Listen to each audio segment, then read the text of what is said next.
Perhaps we need some outside universal threat to make us recognize this common bound. I occasionally think how quickly our differences worldwide would vanish if we were facing an alien threat from outside this world.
Good evening and welcome to Spaced Out Radio tonight. My name is Dave Scott, and we are going to have a great show on UFOs and all things disclosure.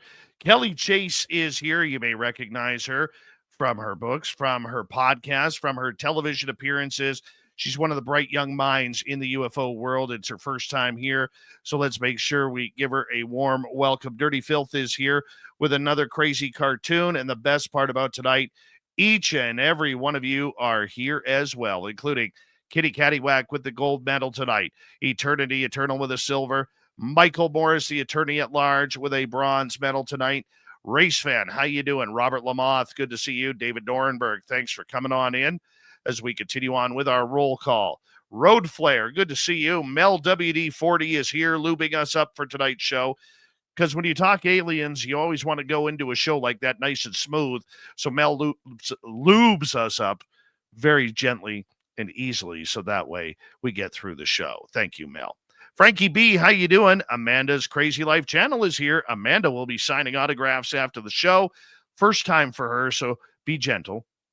Yeah, line up to the left of the studio if you don't mind. To the left of the studio.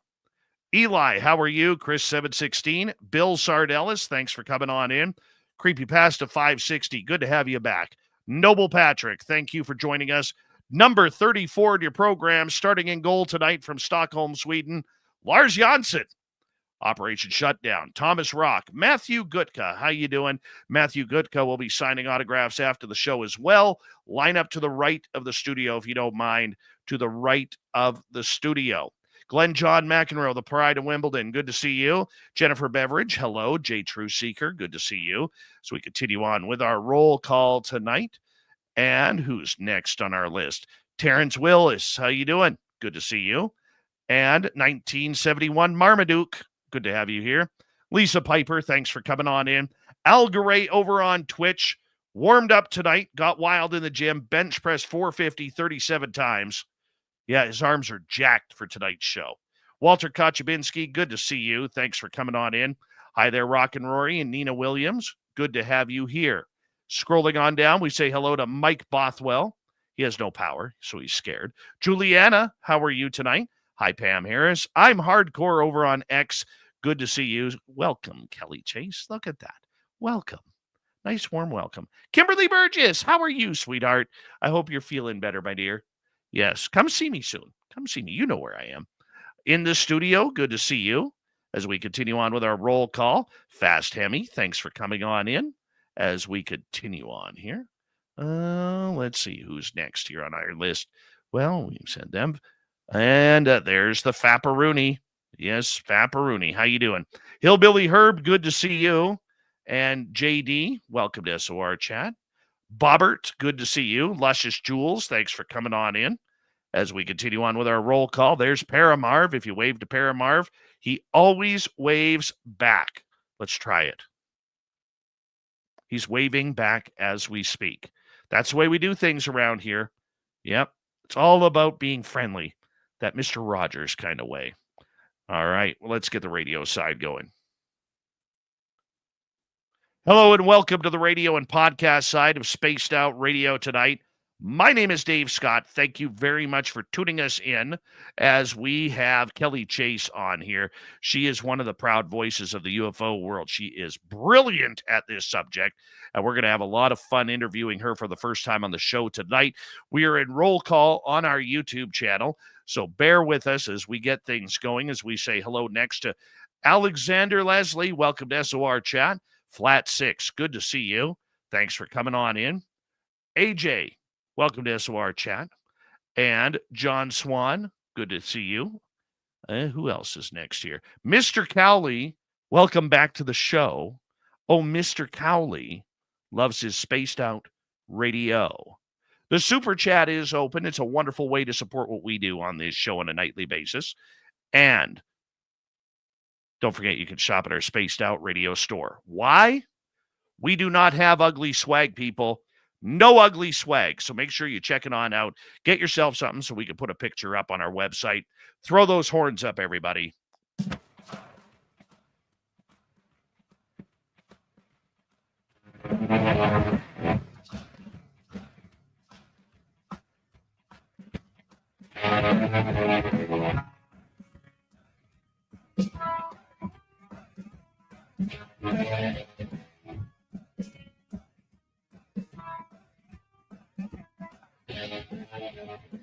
From the mountains of central British Columbia to you listening around the world, this, my friends, is Spaced Out Radio.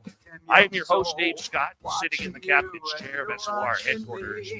We welcome you to tonight's show on our terrestrial affiliates around North America, digitally on every major podcast network. Our website, spacedoutradio.com. We have a plethora of features for you. Rock out Bumblefoot, read the news flyer, check out our site as well. You can follow us on X at Spaced Out Radio, Instagram at Spaced Out Radio Show, and on Patreon in the Space Travelers Club. Tonight's show is brought to you by Chive Charities. Help make the world 10% happier by visiting Chive Charities today. You can find them on our website.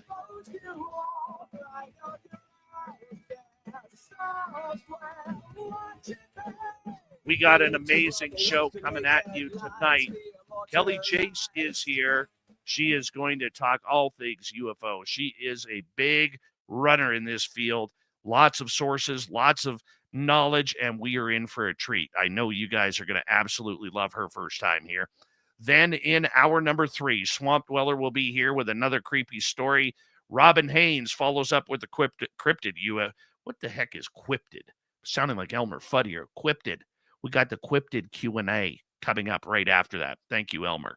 Appreciate that. All right, let's get right to this because I don't want to waste any more of your time or mine with me just yammering away here. Kelly Chase is the writer and executive producer of Cosmosis, UFOs A New Reality, and the co-host of the Cosmosis podcast. She's the former host of the UFO Rabbit Hole, a highly acclaimed podcast that ranked in the top 1% of global podcasts on Spotify in 2013. She also has the monthly guest host on the long-running Dreamland podcast created by Art Bell and currently helmed by Whitley Strieber. Kelly is a published author, a speaker on the intersection of science, spirituality, and the unexplained. She has been featured on shows like Beyond, UFOs and the Unknown, and UFO Revolution, TMZ, and has frequently offered her expertise on UFO topics for NewsNation. She's been there, done that. She's drank the soup because when you get to the bottom, you got to drink that after she eats all the knowledge up. She's brilliant. I'm a big fan. Kelly Chase, thank you so much for coming on Spaced Out Radio for the first time. How are you? Oh, Dave, I'm so thrilled to be here. Thanks for having me. I'm glad to have you here as well. How did this all start? Because boy. you have over the last, I'm going to say 3 years especially, have become one of the prominent figures that people look to for the real UFO story that's going on. Not this UAP crap, the real UFO story that's going on. And people look at you as a very big voice of reason and a voice of authority on getting the truth out. How did that begin? Oh, thank you. It's been a very strange road, and it really has only been about 3 years. So I had been not at all interested in any of this up until just a few years ago in 2021. Um, I was suddenly hearing all these stories about UFOs, and my family was going on vacation to the Outer Banks where I'd seen a UFO as a kid. And as much as that, you would think that would have sparked something in me. For some reason, it didn't. I saw a UFO, but I couldn't explain it. And I just kind of moved on with my life. But we were heading back there, and there were suddenly all these stories in the news, and I thought, I'm going to get to the bottom of this UFO thing while I'm on vacation. And obviously, I did not. But I did figure out that there was something going on here that was real. I didn't know what it was. I couldn't explain it. But it was hard to deny that there was something real going on. And I just got absolutely hooked. I got obsessed. And it's all been kind of just one big, it really took over my life from there. I walked away from my corporate career. I do this full time. And I've been, lucky enough to kind of carve out my own weird little path in this field. It happened very fast for you that you were able to become a real strong voice of this. Were you surprised at how quickly that happened? Yeah. I mean, I was surprised that it happened at all, to be honest with you. I mean, I know that there's a lot of people who have been doing this for decades. Like, I'm very aware that, like, myself and the whole other kind of, young cohort in ufology, that we're standing on the shoulders of giants. And so when I started this, I was like, no one's gonna want to listen to me and what I have to say. I've got no background in this. I was just coming to all of this brand new. And so that's not something I was expecting at all. But I think that I think maybe that was part of it, is that I think that for my audience and the people who follow my work, that I've always been really honest about what I'm can speak as an expert on, which is almost nothing. And that then there's everything else. And that I do my best to kind of show my work and to share my sources and to not push any particular idea over any other, and to just sort of share what interests me and what excites me about it. And I think maybe just that relatability made it so that there were more people who wanted to listen. But I'm probably more shocked than anyone that anybody takes me seriously on this stuff. Well, I take you seriously because I think that you are a brilliant voice. And I'm not just saying that to kiss your butt because you're on the show. I'm saying that because I've watched you, as I watch a lot of people, usually from the back green room where everything is just, you got tons of screens to follow at the same time. And I love what you've done. You've taken a real journalistic approach to all of this, from a citizen journalism type of way, where you've tried to find balance. You're not favoring anything. You're just telling the story.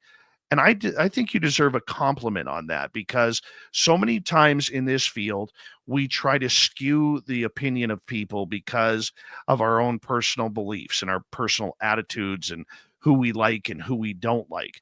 But for you, you have really stayed the course and in really going down the middle. And I think that is a real tribute to your professionalism that you've shown to this topic. Oh, Dave, that means so much. Thank you. I really appreciate that. I try my best. I think that, coming into this as someone who didn't believe that any of it was real and recognizing how wrong I was, I think gave me a really big dose of sort of intellectual humility right off the bat, that I think it makes it kind of impossible for me to try to push my views on other people, which I think is actually, in a lot of ways, my own skepticism of myself ends up being a strength. But I really appreciate you saying that. When you saw that UFO as a kid, what happened there? So I was 13 years old, and we had a house at the Outer Banks, North Carolina, that was right on the ocean. And at night, I would like to go outside when we were there and sit out on the deck and just look up at the stars, because I was a suburban girl, and so I never really saw lots and lots of stars like that. And so I would sit outside and just look at the stars. And I was out there one night, and out of nowhere, I had the strangest thought, a thought I had never had before in my life, that if I looked up at that exact second, that I would see a UFO. And I looked up and I saw this clear, bright white light moving across the sky, um, faster than an airplane, but not like at that point, not so fast that it was anomalous in some way. But as soon as I looked at it and I tracked it with my eyes for maybe just a second or two, it took two like very hard, fast angle turns right in a row, and then just like like shot off over the horizon faster than anything I'd ever seen in my life. And so, um, I ran inside and I told my parents, and I was like freaking out, and everybody just told me that like I hadn't seen what I thought I saw and that it wasn't real. And even though I knew what I saw, I didn't have anything to like anywhere to put that. I didn't have anyone to talk to about it. And it's not that I forgot it, but I just kind of like shoved it into a back closet in my head somewhere and moved on. How did it change you? At the time, strangely, it didn't. At the time, it was I didn't know what to do with it, and so I just didn't. But when it popped back up for me, in 2021, suddenly it became this thing where I looked back at it and the memory was just as clear as it had ever been. And suddenly, I think maybe just because I had permission in some way because people were talking about it on the news. It's funny how our brains work like that. That suddenly I was like, oh, you know what? I think I can take this seriously. I did see that, and once I gave myself that permission, then suddenly it was like I couldn't let it go. Like, what did I see? And I Mhm. still don't know, but I I am very obsessed. For people who are learning about this subject and really starting to get into realizing that there is something very real about this, how did it start for you? How did you decide that you wanted to do a podcast, that you wanted to be more involved with this field? So that's a funny story. Um, so after I had been kind of obsessing over UFOs for a few months, and I mean, there aren't a lot of people who can really hyper focus quite the way that I do. And so I had really been on this thing for a few months, but I was reading everything. I was reading trash, I was reading good stuff. I didn't know the difference. I was just like anything I could get my hands on. And so it was just a like normal Saturday morning in August, in 2021, and I had woken up and I was getting ready to spend another day like obsessing over UFOs, and I was sitting in the middle of my king size bed with like books and notebooks and highlighters and stuff like all around me, looking very crazy, I'm sure. Um, and out of nowhere, I just had this like anomalous experience that is still kind of hard to talk about, but it was an experience of being, not because it's like emotional for me to talk about, because it's just hard to explain. Like, I experienced being kind of outside of space and time, and seeing kind of my whole life and seeing a lot of other things as well. It was like a lot of information all at once. And part of the information that I was shown was that I was supposed to start a podcast, which is like, I always laugh about that because it's like such a kind of petty, silly thing to come out of a like a cosmic experience. Um, but that experience changed my life. It changed my life immediately, and it changed me very quickly because I had been someone who, for my entire adult life, had had this very kind of atheistic, materialistic, physicalist kind of worldview. And in that moment, I experienced the fact that my worldview was incorrect and that there was so much more that was there. And yeah, it changed my whole life. I walked away from my career. I started the podcast. And this has kind of been my whole life kind of since that moment. What's been the positives and negatives about that move? That's a good question. I mean, the positives are overwhelming. The positives are that I'm doing work that really fulfills me, that it's not always easy. A job is a job at the end of the day, but in this job, I feel like I get to do the things that I care about most and the things that I'm best at the same time, which is kind of like it's rare in life, I think, to get those things lined up. And I think any of us who manage to do it are very lucky. And I've met amazing people. I've gone on incredible adventures, and the life is enchanted in a way that it wasn't before. And that's like all of that's so incredibly positive. I think the negatives are just that like it's not easy to swim outside of the stream of consensus reality. That it's challenging in a lot of ways. It can put strains on relationships. It can just put strains on your mental health. I think once you get really kind of deep into this stuff and you realize how deep it goes, it's hard not to develop a certain amount of paranoia and that sort of thing that like I never had before. There's Mhm. definitely challenges that go along with it for sure. Oh, for sure. But, you know, as somebody who has delved and gone down this rabbit hole of, not only the experiencers, but everything that kind of goes along with the subject matter, the building the connections to get kind of the inside scoop of what's going on. How did that develop for you? How did you go from wanting to start a podcast to now being a premier voice, getting on television, getting a book done, getting involved with a lot of these, big name people on not only the UFO side, but the scientific side and the governmental side as well? I wish I had a better answer for that. I think something that, like I said, really helped at the beginning was that I was doing it just really authentically from a place of my own exploration and just sort of bringing people along on that exploration. And I think that was just well timed in terms of a lot of other people kind of waking up to this stuff and realizing that there was something here. And so there was kind of this influx of people who were at the place that I was at, and I was kind of speaking directly to them. So I think that helped me get momentum early. But other than that, I think a lot of it's just that like it never occurs to me that I can't do things, and I just sort of I just sort of do them, and Good. it works out somehow. I have to say the whole thing makes no sense to me either. Like I don't totally know. I mean, my life has changed so much that this is my job at all is huge, and that I've gotten any level of recognition for it is very strange to me.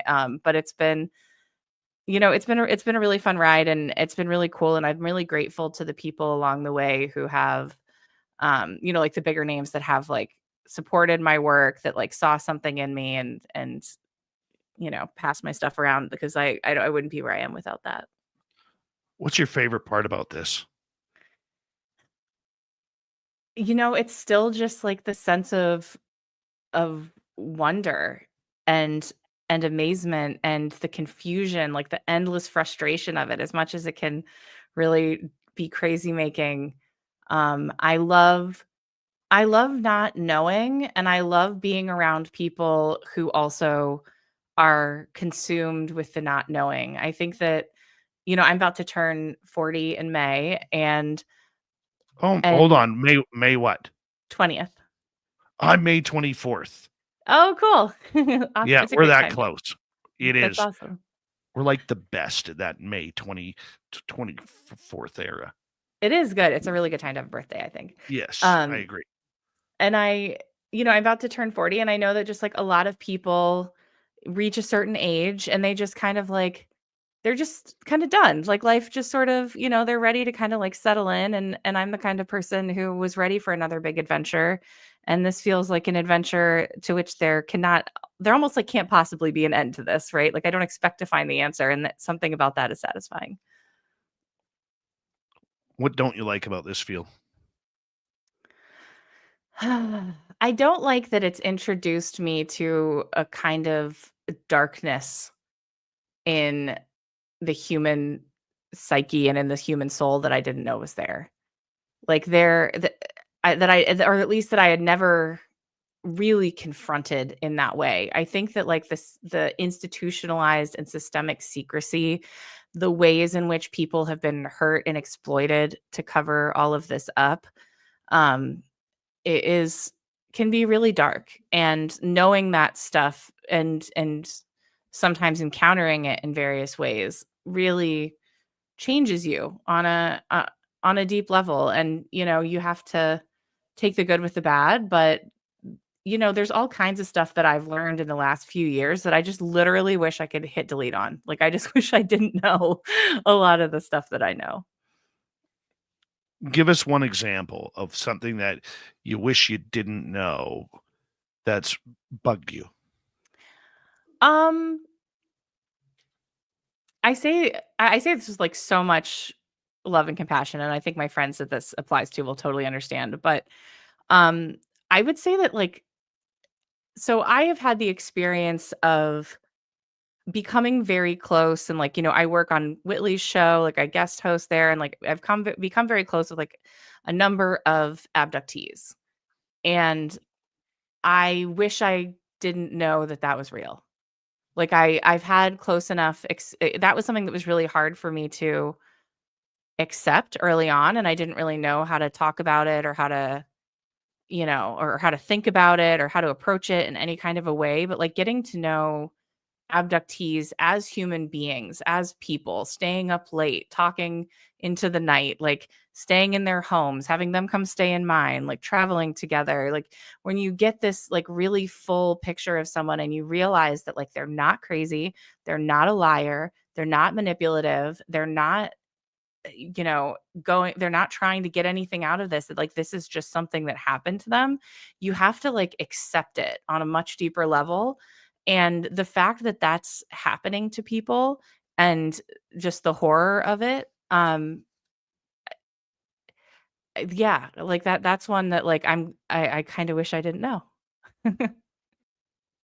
I think the scariest thing for me through all of this is trying to see and trying to properly explain to our audience who listens to us on social media or in radio land that this is a cover up that needs to be exposed.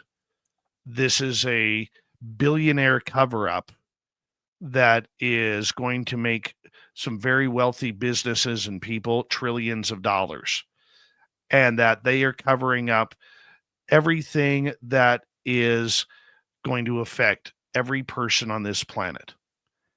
And they may think that they're doing it for the good of humanity, but are they really? So that's what makes it bizarre for me and very uncomfortable. Yeah, I completely agree with that. I mean, that's a tough thing, realizing the scope of it, and I think also realizing the extent to which our perception of this thing has been managed, warped, curated, very intentionally, and the Hmm. vast resources that it takes to do that. And once you see that for the UFO phenomenon and what's going on there, suddenly you start to see how much of the information that we get every day and the things that we're told and the history that we're told is real Yeah. is all this kind of like manufactured story. Like it doesn't stop at UFOs. It kind of bleeds over into everything. And yeah, that's definitely part of the dark stuff I wish I didn't know. We're going to break here in about 90 seconds. Out of everything that you would want the public to know, I know it's a short answer, but what is the most important part of this topic that you feel we're not understanding? I think that especially right now, the thing people aren't understanding is that the disclosure movement is not the whole story. That is like one side note that, and it's something that's going on in Washington. It's about policy, it's about legislation, it's about technology transfer, it's inside baseball and it doesn't include us. And the point of it is not to tell us the truth. But they can't hide it. It's a part of our reality. They can't lock it up in a bunker somewhere. And that this is something that all of us have the ability to approach and understand ourselves individually and as a community, and that we don't need permission to do it. Do you think then that that is possible to open up the eyes, or that people need to come to an understanding that the dream of disclosure is not real? Yeah, I mean, I think people just need to understand that like it's not that it's not real, it's not what we're being told it was, and it's not what we wanted it to be. It's happening, it's going on. It's of interest and it's of note, but it's hardly the whole story and it's not where the answers are. That's the problem. We need to find those answers. We really do. And I don't know if there's very many people out there who actually know what the true answers are, because we're all going down different paths. We all have different sources. We all have different ideas. Can we bring them together? That's the troublesome part. As we continue on with Kelly Chase on Spaced Out Radio. When we return, there was supposed to be some skiffs happening in Washington, D.C. Why they didn't happen? Next on the Mighty SOR.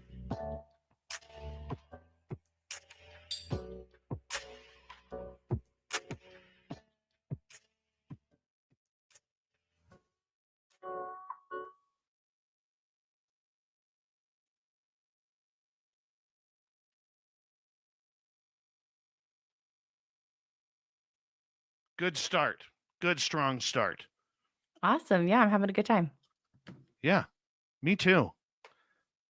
Hi to one of my favorites in the chat room, Katie Page. How are you, Oh, beautiful? hi, Katie Page. I love her. I love her. She's great. Yeah. She is one of the good ones.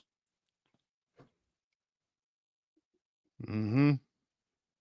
I heard, it's just rumor, but I heard she makes a very, very good chili.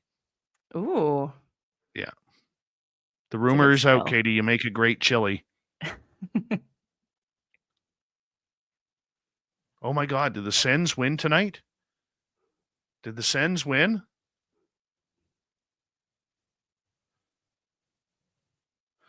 Oh man, now I gotta look.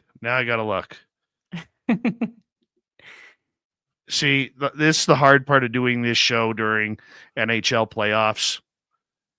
Oh, yeah. Yeah.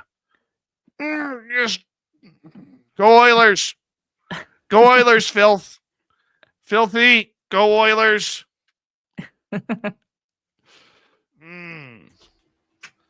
Sens is short for Senators. What's the score, okay. Dave? It's 2-1 Edmonton. Jan Mark just put us up.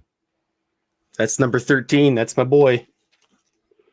He's honestly, he's on my NHL all ugly team, but that guy could play. He's an ugly, ugly man. He has a perfect hockey face. It's true. Mm-hmm. He's not pretty, but I'm glad that we got him. Mm-hmm. Did I get a good sleep last night? No. My boss surprised me. My daytime boss surprised me today that apparently I don't work long enough. So he's added an extra half an hour to my day. So that starts tomorrow. So I lose another half an hour sleep. Thanks, Chief. Appreciate that. Maybe they just don't pay you for your break, Dave. No, put it this way. A month ago, I was working 9 to 5. Then he extended my hours to 9 to 6. And as of tomorrow morning, I am 8:30 to 6. Stop being so good. Yeah, right. Nope. Hi, Nicole Sackage. You're awesome. See you in literally 48 hours. Literally 48 hours. Nicole will be in Vegas with us. There is a hair on my microphone that I can only see up close. Where the hell is it? Gosh darn it. This thing's going to bug me. I'm going to start a new feature on the show every night now. I'm going to start a pet peeve, like a 5-minute pet peeve every night. Tonight it's just hair. Tonight it's that hair.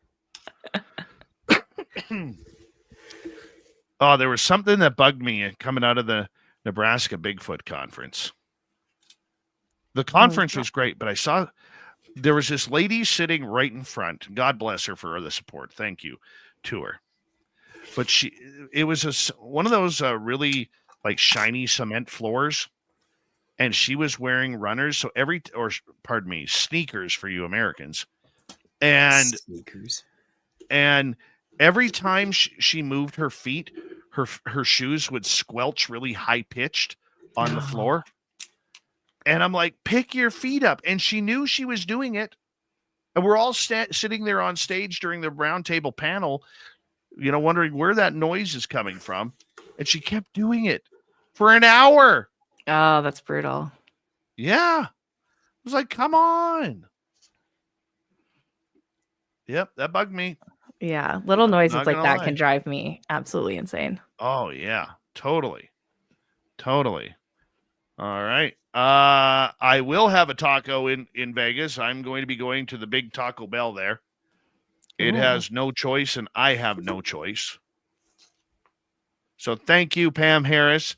Thank you, Mike. Thank you, Mel WD40, and Frankie for the great super chats. I appreciate the love and support. Yeah, exactly, Evan Walters. What went wrong in her upbringing? And she was a senior, too. So I have to give her a little break on that.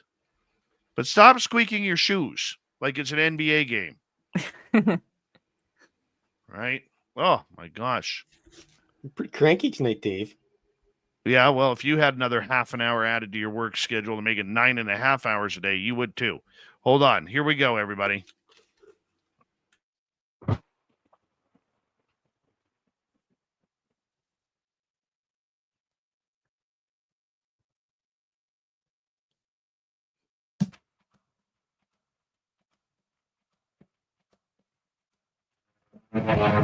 All right, it's the second half hour of Spaced Out Radio tonight. My name is Dave Scott. Thank you very much for tuning us on in because we love earning your listening ears. Kelly Chase is our guest. We're going to get into the news of the day in ufology, but first we want to remind all of you that if you've missed portions of this show or others, you can check out our free archives on YouTube or any major podcast network. Our website, spacedoutradio.com, we have a plethora of features for you. Rock out to Bumblefoot, read the news wire, check out our swag as well. Follow us on X at Spaced Out Radio, Instagram at Spaced Out Radio Show, and on Patreon in the Space Travelers Club. All right, Kelly Chase is here from the Cosmosis media outlet, cosmosis.media, if you want to check them on out. Kelly, thank you for being here. Oh, thanks so much for having me. Yeah, we're glad you're here. All right. In Washington, D.C., the hype leading up to this week was there was going to be some important meetings inside the SCIF between Congress people, between whistleblowers, and David Grush and many others. And it didn't happen. Did not happen. What's the latest on this? From what I could tell, there's been a lot of kind of back and forth about why it didn't happen. I saw a headline saying that it just wasn't happening. I saw a headline saying it wasn't happening because Grush couldn't be there. And then I saw a headline that said that it's not happening because Grush couldn't be there. Hopefully I didn't write negatives on that. But and the truth is, like, who knows? I'm always really intrigued with the way that these hearings come together. In some ways, that's almost like more fascinating than what actually comes out at the hearings, is sort of the stuff going on in the background about like who's coming, who's not coming, because it seems like it's such an important thing, right? Like these meetings that they've been waiting for so long to have, and then they always kind of like little things kind of fall apart at the last minute. And I think it's just indicative of how much more complex things are behind the scenes, and that like what we're seeing in a public facing way is like not necessarily what's going on in the background, because I think it's hard for just your average person watching this. I mean, and I include myself in that, to understand like how is this not happening? Like, how did Chris Mellon not go to the last hearing because he had a vacation scheduled? Like, it's that kind of stuff that I'm just like, how, like, what is it going to take? Like, what is it going to take? But, it's kind of all you can do is laugh at this point. I think that for anybody who's been following this for any amount of time, that this sort of moving of the goalposts and the loosening of the football is just, it's all just kind of what we're used to at this point. Well, Nancy Mace came out and said that she believed it was because David Grush could not make it. I mean, let's just get to the heart of the matter. I mean, like you said, Chris Mellon misses out on the last one, where I don't know if you and I were summoned to an event, whether it was court, whether it's to a government thing, there would be a little bit of hell to pay if we didn't show up. Yet there seems to be a free pass there. David Grush, after planning, if this is true, that it didn't happen because he couldn't show up due to prior commitments, do we not think that he would have known about those commitments prior to? I don't know. It seems logical to me that somebody like that would have a day planner. It just shows the ridiculousness of how this subject just always seems to trip over itself. Yeah, it really does. I mean, I think sort of the unforced errors of it all, it's like that's something that happens all the time. And also just the fact that like we're clearly not seeing what's going on in the background. Because like, can David Grush, like if we're gonna take Nancy Mace's word for it and say like that's why this SCIF meeting isn't happening, then like is it because he just like had a scheduling conflict, which seems unlikely, like you're saying, or was he threatened in some way? Was there something about the skiff meeting that he didn't like or that wasn't to his preferences? Like, I don't understand. I don't understand what would make it fall apart, because, it's been almost 2 years since he said in front of Congress, like, I can tell you if we can get in a skiff. He wasn't able to get in a skiff. Now we've got the skiff. And like, I can't imagine and I don't think it's just that I'm biased because I'm obsessed with this stuff, right? Like, I think that this might actually be one of the most important things going on the planet, and we can't get a skiff meeting together. It's just strange. Do you think that this is all part of the game? A lot of people will look at this and just basically say, Kelly, this is the way the UFO world happens. They're always teasing us. They're always planning big things. I mean, how many times have we heard Tim Burchett say, dang gummit, we need more transparency in this field? And he never brings anything transparent to it. I mean, we just see this all the time. And it's kind of like every night is Christmas Eve, but Christmas Day is a complete bust, because when you're hoping for that shiny new toy, you end up with new underwear and socks. Yeah, I think that's an apt metaphor. And, I just don't think that disclosure is going to happen the way that we all hoped that it would. I think that at the end of the day, it's a narrative, it's theater, it's, for whatever reason, the UFO community, probably more than any other community on the planet, has nothing but reasons to not trust the intelligence community. And yet somehow we've gotten to this place, since disclosure kicked off in 2017, where most of the community is just like sitting there eagerly waiting for, members of the intelligence community to like tell us what's next and to make us the next big promise. And then when it doesn't deliver, we're the cognitive dissonance and the ability to find like literally any other reason why it didn't happen, than the fact that like maybe what they're telling us isn't entirely true. I have no doubt about the UFO phenomenon itself, but in terms of like disclosure and its motivations and where this is all headed, I've gotten very cynical and just kind of and kind of exhausted with it all, because it doesn't make sense. It's not going anywhere. And I know that there's a lot of people who are working really hard on it. And I do think that it's important, even if it's a mess, to be demanding greater transparency from our government. Like, I don't mean to completely disparage it. I just know that I personally, as somebody who is a seeker and who wants answers and who wants to kind of like dive more into the mystery, that disclosure just feels like the ultimate dead end. And I'm just kind of over it. That is why, and I don't know how often you tune in. I know you tune in every now and again, but that is why I've been saying for a number of years, I don't believe in disclosure. I believe we are in a confirmation.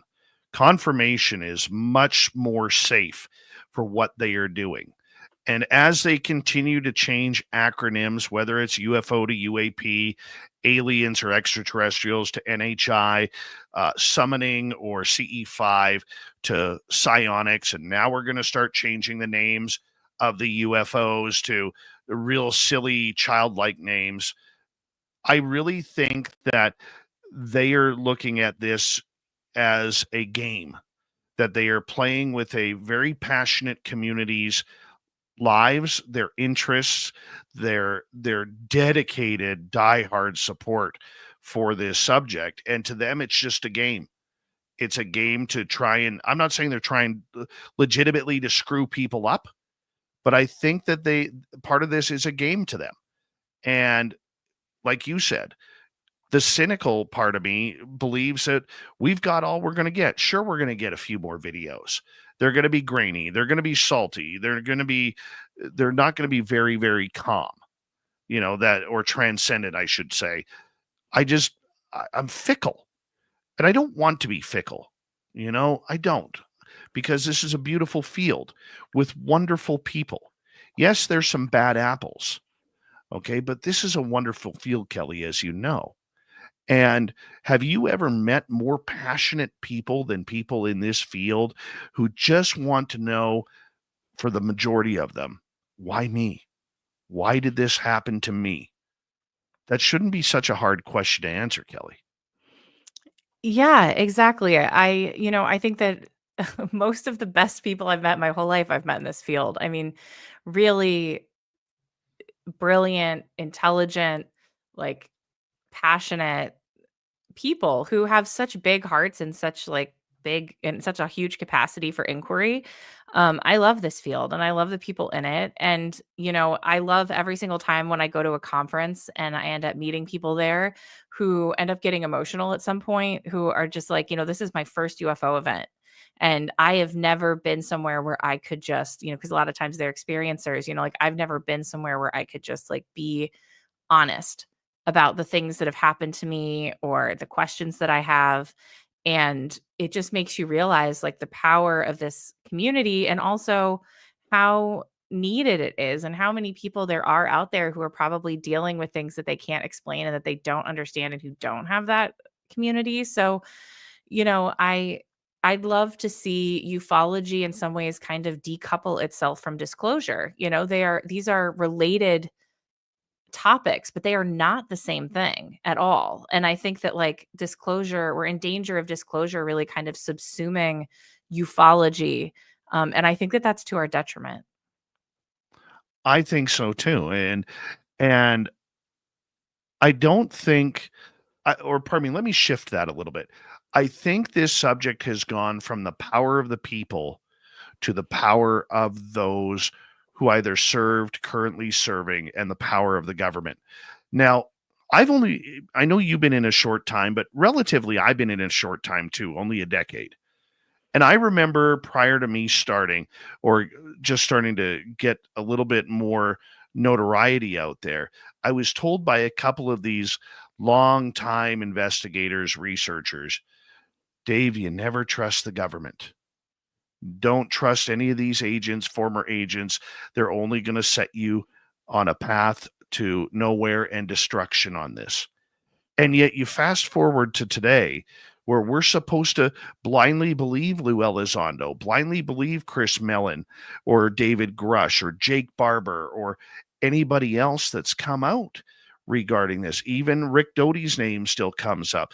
We had John Ramirez on the show last week who blew a lot of our minds. That show has gone viral around YouTube and on X.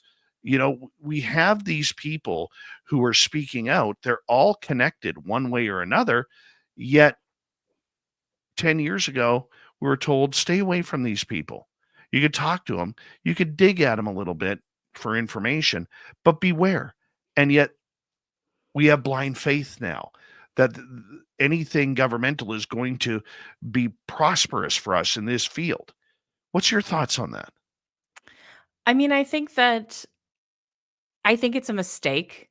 I think it's a mistake that we've let that we as a community have like kind of ceded control of the narrative over to members of the intelligence community, which is essentially what has been accomplished with the disclosure movement. The disclosure movement has not really brought us very much disclosure, but it has brought us that, right? It has taken the locus of attention and truth and put it firmly in the court of the intelligence community, which has always sort of been the enemy of truth and transparency on this matter. You know, and I'm intrigued in some ways by the way that people are like unwilling to entertain that as even a possibility, that like there's something more going on there, despite the fact that like, Lou Elizondo in his own book said that he was originally recruited to be a member of OSAP to do counterintelligence, to run counterintelligence for them. Like that's the origin story. And in Forbidden Science 6 that just came out, Valet's journals, he writes about Leslie Kane and said that like, she was with a group of people around 2017 who were looking to start a new Project Blue Book. Like those were his words. And I don't hate the intelligence community and I don't hate these people. I think that like, there's a lot of the intelligence community exists for a reason and there's a lot of things that they do to keep us safe. But like we have to understand that these are people that get paid and are paid by us, frankly, to lie to us. Like that's what their job is. And it's like if you go to a strip club and you like pay somebody to make you feel like they like you, you know? Like at the end of the night, if you go home thinking you're in love, like that's a little bit on you. And I think that like the community kind of needs to wake up a little bit, and it's not about like hating these people or like not seeing a role for what they're doing. And I think there's a lot of charitable reads you can take on what's going on with the disclosure movement that doesn't involve everyone being a mustache twisting villain. But I also think that like we need to grow up and understand that like transparency is not going to come from these people, and that we have been duped and hoodwinked and manipulated into letting them control the narrative, and we need to stop. Okay, controlling the narrative has been something that I've been passionate about the last few months because, Kelly, I don't know if you've noticed or not, but I've talked to a lot of other YouTube and podcast hosts recently, and probably the last 3 to 4 weeks especially, okay, where we see this new genre of storytellers coming out, and there seems to be a real clique of these people that are the only ones getting the guests. Okay, getting the names of the field. Now, journalistically, I'm quite okay with that because everybody wants to break a story. Your goal as a journalist is to break a news story. However, when you see people who have had, the only reason why they're getting these interviews are because they have, 1 million plus subscribers on YouTube. They know nothing of UFOs. They know nothing of the history. I'm going to use Logan Paul as an example here. I have nothing against Logan Paul. Okay. People love him. People hate him. Okay. I think the guy's entertaining. I really do. But we also know he doesn't have a deep, rich history in this. Why is he all of a sudden showing up in a Jake Barber video on Skywatcher? Okay. It's because Logan Paul has millions upon millions of subscribers. It's not because Logan Paul is going to give him a better interview or break knowledge with that by being interviewed by Kelly or Dave or anybody like that. It comes down to that. To me, it seems like there is somebody controlling the strings on who these people are allowed to talk to on social media. Have you found that out? Have you looked into that? I mean, I think it's definitely noticeable, and I have my own opinions about it. I think I think sometimes these things, I will say this. I think Skywatcher in particular, I'll just come right out and say it. The people that they've been the most willing to engage with are the people who aren't going to ask them questions. Like not, that's why Jake, like that's why Logan Paul gets invited, because like someone who doesn't have, he has the platform, but he doesn't have the background to ask any kind of a question that might matter. And I think that's something that happens a lot. I think part of it is just like, I know for a fact, because people have said it, like big names in the field have said it, more than one person and more than once. I know that there are like in the signal chats of like the big names in ufology that they literally um, pass around lists of like, here's the podcast you should go on and the ones you shouldn't go on. And that there are people who are very invested in who like kind of laying down the rules for that, which I think is disgusting personally. Um, and I think it's a very weird situation, but I think that the people I know who are the most educated on these topics, who have the most questions to ask, they're not necessarily getting the interviews that they want to get.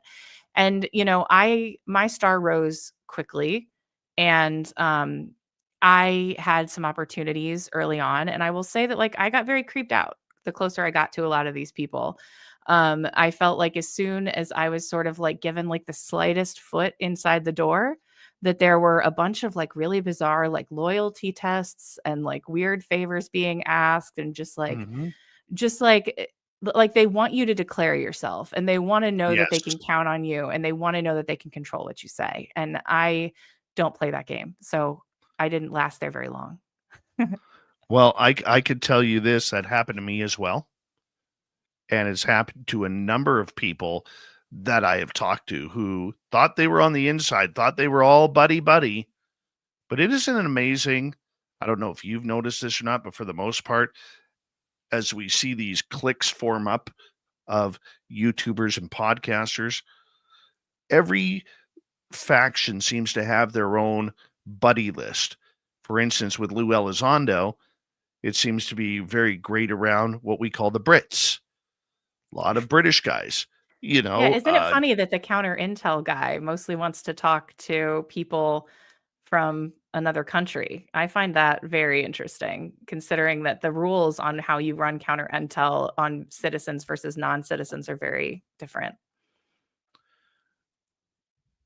Do you think then that, well, let's just say it. I mean, we saw Jesse Michaels about a week and a half ago be interviewed on a podcast where he seemed to be getting defensive because many people were calling him out for being, a Peter Thiel lapdog.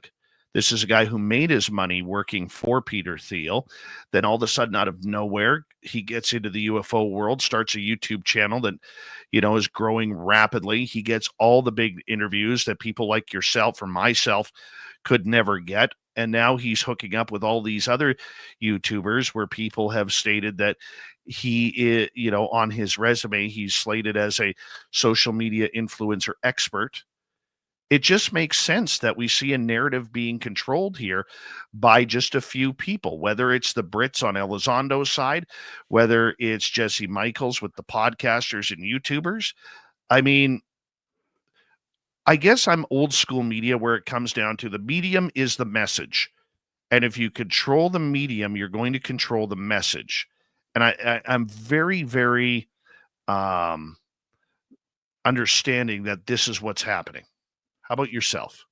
Yeah, I think it's absolutely happening. And I mean, listen, I'll say, I know Jesse Michaels a little bit, and I think he's a fantastic guy and a really, really smart guy. I've heard, and let me cut you off right there. I Sure. have heard the exact same thing too. I have heard that everybody who's come in contact with him really likes him. He seems very honest and genuine. Yeah, So he's just lovely. Yes. Yeah, no, he's lovely. And I mean, and all that's to say though that like I have the same concerns. Like I think that and it's not just him. There's other people in the field who get a lot of these things. And I think that like what I will say is that I think a lot of people, and I don't think you're necessarily saying this, but I'm just saying like out on, on social media and that sort of thing, that there's the people who are like really ragging on Jesse and some of these other people. It's like they have this idea that these people that they've like signed on the dotted line somewhere, right? Like that they were like, I am going to, compromise my integrity or do these things. And I know what I'm getting into. And I'm, what I mean? Like that they're part of it somehow, but that's not how it works. It happens very insidiously, and it happens by people building trust over time and by finding people who have the right personality profiles and by, slowly trickling out incentives over time that like kind of get people to a place where suddenly they feel like they can't say what they really think. And it happens, and I think most people, by the time they even recognize that it's happened, if they recognize that it's happened, they're already like so far buried in it that they can't really find their way out without walking away from everything that they built. So I think it's a pretty insidious process. Is it necessary? As we got about a minute to go. Is it necessary to control the narrative or? Yes. Yeah, I mean, I think that all of the thing is about disclosure and all of this is that it's a show. It's theater. It's being put on to influence people's beliefs, to influence policy, all of these things. It's a manufactured narrative. And so like I think they do have to control it. They can't have people just going around poking around asking questions and asking the wrong questions. They need to control it as much as they can, and they do. And that's where the danger comes in my part, because we're not getting the message that we need, from anybody. It's not about the videos anymore, because with AI, we're not going to be able to trust any of the videos very, very quickly. It's about what is being told. We're not getting it from the government. We're not getting it from the UFO members. And it's relying on people such as yourself, myself, and the experiencers out there and the people who have great intentions in order to get it done. So on that note, I'm going to get you to hold on right there, Kelly. Hard to believe we're already done 1 hour. Hour 2 with the amazing Kelly Chase coming up next on Spaced Out Radio.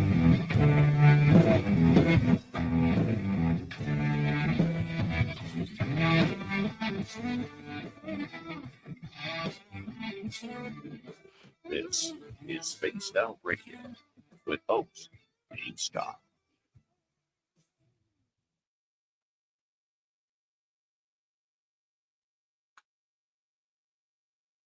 All right, Kelly, we've got a break here of about just under 6 minutes. I'm going to turn things over to Dirty Filth.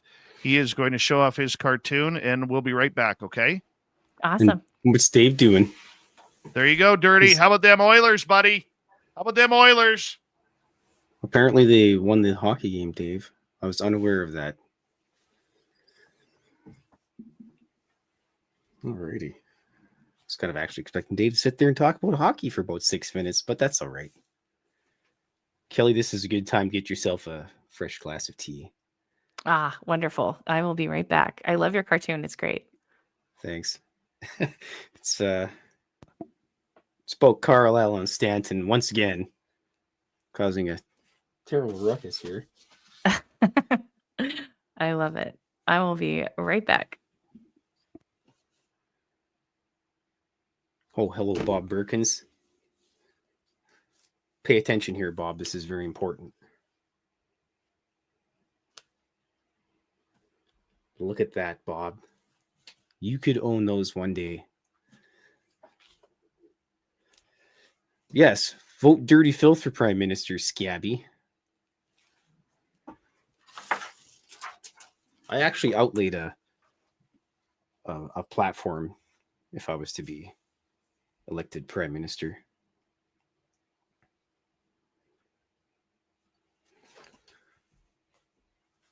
Thanks, Matthew Utka. Thanks, Bob. I appreciate it. Tim, you would get an honorary Canadian passport just to come hang out with me on Wednesdays because we have half-price chicken wings. So anyways, this cartoon here, let me explain it a little bit. We got Carl Stanton and Allen crash the UFO saying, Carl told you a left at Albuquerque. Carl's like, oh, Fabrice is going to be so pissed. And of course, Stanton's got a itchy back. But this is where it all stemmed from originally. Carl gets FAA certified. I mean, that's probably just not a good thing to begin with. It's like, hey, Fabrice, I just got my FAA certification in the mail. Must be a mistake, my boy. It really is true. May God's help us all. So, what do they go do? Take the UFO out, crash the darn thing. And then what happens? The men in black got a call for Fabrice. So poor guy's just sitting at home. He's trying to watch Matlock, the original Law and Order. And he gets a call on his old telephony. It's like, they crashed my UFO where? So now he's got to go collect the boys, pick up the crashed UFO. Unbelievable. How'd you do that to an old alien? The magic lost. Matlock or magic? I don't know.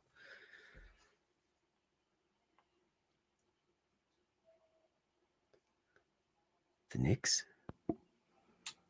Sounds like basketball stuff there, Rene Cruz. I unfortunately don't know anything about that. Yes. See, Kelly, the entire problem that happened was originally Carr got his FAA certificate. Oh. And old Fabrice didn't believe it, so then he ended up taking the UFO out for a drive and crashed it with his buddies. Oh gosh, these are so fun. There's an ongoing story, and there was at one point some plush UFOs or aliens made and sold them to a bunch of fans and junk. It was pretty popular, but yeah. Oh, that's so Dave's cool. probably outside dancing right now. His hockey team's winning.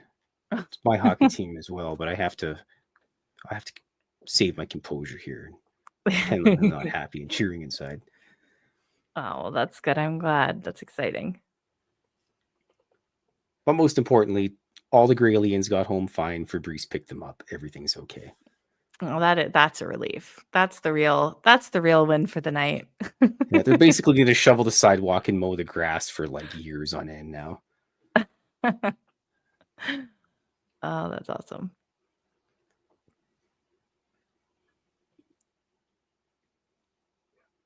Yeah, Alexander Leslie. That's what happens. You spill some tea or whatever all over the controls, and the thing goes wonky, and you crash it into a desert.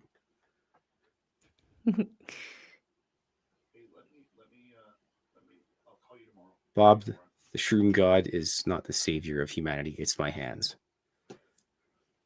Oh, I see Matthew Sorry in the about chat that. talking about the Cavs. That's like the one sports I can. That's all the sports I can weigh in on. Cavs fan. So, shout out Matthew. Okay, have a good night, everybody. All right, Dirty Filth, you're the best, buddy. Dirty Filth, everybody. How awesome is he? As we say goodnight to the filthy one and another great cartoon. Dookie Pickles over on X, how you doing? You're welcome for the live stream. And thank you tonight to Blue Cruise, Frankie, Mel ×2, Mike, and Pam for the wonderful super chats. We greatly appreciate the love and support, everybody. And don't forget, you can shop at our Spaced Out Radio store. We do not have ugly swag, people. No ugly swag. So make sure you check it on out. And we're going to get going here in 5 seconds.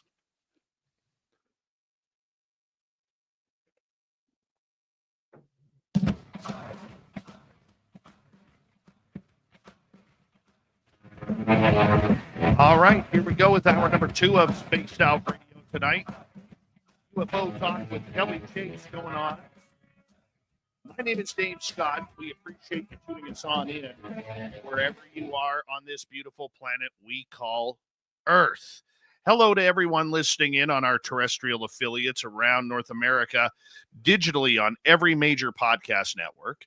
Our website, spacedoutradio.com, we have a plethora of features for you. Rock out to Bumblefoot, read the news wire, check out our swag as well. Follow us on X at Spaced Out Radio, Instagram at Spaced Out Radio Show, and on Patreon in the Space Travelers Club. The Desert Clam has set the password for tonight in the SOR Space Travelers Club. Witherling. Witherling is your password. Use it wisely, Space Travelers, as the Clam sets a password each and every night right here on Spaced Out Radio. All right, let's get right to it from Cosmosis.media. Kelly Chase is here. We are having a great conversation, a very open, in-depth conversation about the world of ufology right now. Where do we stand? What is going on? Is disclosure even possible? Kelly, hour 1 was fantastic. Let's continue it here in hour number 2. Thank you for being here. Oh, I'm thrilled to be here. I can't believe we already blasted through a whole hour. Right? You know, and by the way, if your working partner, J. Christopher King, is listening, I need to know a question here. Sure. Okay. You might be. Jay, if you're listening, I'm going to throw this out here. I think you get your UFO knowledge through the power of your beard. I'm just going to put that out there. Jay has one of those beards of knowledge. He does. He does. Yeah. He's got a good face for intellectual brooding. I would agree. And so thank you, Jay, and your beard of knowledge for bringing out what you do on a nightly basis here. All right, Kelly, let's get back to it. I mean, we've seen a lot of, Jay is listening. He just messaged in our YouTube chat. He goes, "You're absolutely right. It is the beard." I love it. Hi, Thank you, Jay. Jay. Yeah. Yeah, we got to get Jay back on the show here soon enough. He's the best. Yeah, I like him too. Let's get right to it, though, because there is so much going on in the UFO world. Where do you see people, or how do you explain to people where they can get proper information? Because we are very much being pulled in so many different directions. And I look at my audience on a nightly basis. They trust my word, but there's other audiences out there with other podcasts and everything, and they trust those hosts' words. Where are we finding the real story to what's going on right now, Kelly? That is a tough question. I think one of the first things to recognize is that kind of any source of information that you're going to get on this stuff is hopelessly flawed. There's definitely a spectrum, like a continuum from kind of like stuff that's better to worse. But at the same time, the nature of this, there are no researchers, investigators, authors, insiders who are going to ever be able to get close enough to this thing to have access to an unpolluted data source. The disinformation and the narrative control has been going on for decades and decades. The scale of it, I think, is hard for most people to even really wrap their brains around. A stat that I learned from one of my dear friends, Daniel Elizondo, who's a really brilliant researcher, is that a lot of these special access programs and like black budget programs end up having 6 to 7 times the amount of money that they have to spend on whatever this super expensive special access program is. 6 to 7 times that amount of money is spent on security. And what security looks like isn't just like armed guards. It's counter intel people going on podcasts. It's people writing books. It's people who are embedded into academia, people who are embedded into think tanks, people who are embedded into research organizations, people who are embedded into experiencer groups. And that like it's so extensive and so massive that like the best that you can do is just to recognize that it's all flawed in some way and to try to find the signal through the noise. And I think the way that you find that signal through the noise is through your own experiences, your own investigation. All of this it's a part of our reality. It's not something that they can hide from us. And we don't need anyone's permission to think about it or to look for it. And I think that, if you can, read the books, there's a lot of valuable stuff in there, but recognize that 20% or more of it is probably lies. And the best thing you can do is to kind of conduct your own investigations, listen to experiencers, use your discernment. But I think that if you try to tell yourself that you're going to find a source that isn't polluted or that's trustworthy, you're just not. Like, it's just not how this works. I like what you said about experiencers there, because we've seen the scientific community push experiencers to the side. We've seen the UFO podcasters and YouTube channels who are all about the nuts and bolts push experiencers to the side. We've seen government people push the experiencers to the side. This is the sole point of information. Gary Nolan said it a couple of years ago. Without experiencers, we would have no leads on what is happening and where to take this. Yet, many in the community think the experiencers are the biggest flaw and the biggest problem with our community. How do you feel about that? I mean, I think it's really unfortunate. And I think it's a side effect of, what I was talking about before with the disclosure narrative sort of subsuming ufology. Because it used to be, I mean, I think people have always struggled with experiencer stories. I don't want to minimize that at all. I think that sometimes they're just so strange and so challenging that people who haven't experienced it themselves but are interested in this topic and have a hard time dealing with it. But I think we've really been set back since 2017 because, a lot of these people, these bigger names, like I know for a fact, have said, we're never talking about abductions. We're never going to talk about it. And that they're even the reframing of UFO to UAP, like this kind of like meaningless word that doesn't really do anything for us. It didn't change anything. It just took the phenomenon and it divorced it from this like entirely rich decades worth of history and investigation and lore that like is very flawed, but at least was like rich with information, and replaced it with this thing that's like nothing. Right. And I just think that, I don't know. I get really discouraged when I look at what's been done, and how the narrative has been controlled, and how experiencers have been sort of pushed into the back seat of a conversation that's about them, that's about like what they're our best firsthand sources of information. They're not going to show us the craft. They're not going to show us the bodies. All of this information is highly classified. Even the stuff that is out there gets scrolled away into archives and stuff. And like we don't have access to this information, but what we do have access to is experiencers. And so I think it was really important and part of the narrative control that we've been convinced that like those are people that the last people we should be listening to. And that's very strange. Yeah, and we see also that a lot of these groups are basically pushing away. I mean, when you have members of Skywatcher saying we don't want to be a part of the UFO community, you know, TTSA when they came out, they didn't want anything to do with the UFO community. And I remember Lou Elizondo telling me point blank the biggest mistake that the To the Stars Academy made, or one of the big mistakes, was that they alienated themselves from their biggest supporters. Mhm. They could have had anything they wanted. They could have had the beautiful prom queen. They could have had the biggest cake, the most expensive champagne, paid for by ufology, people like you and me. But instead, they decided that we were all a bunch of crazy talk people, tinfoil hat wearing people.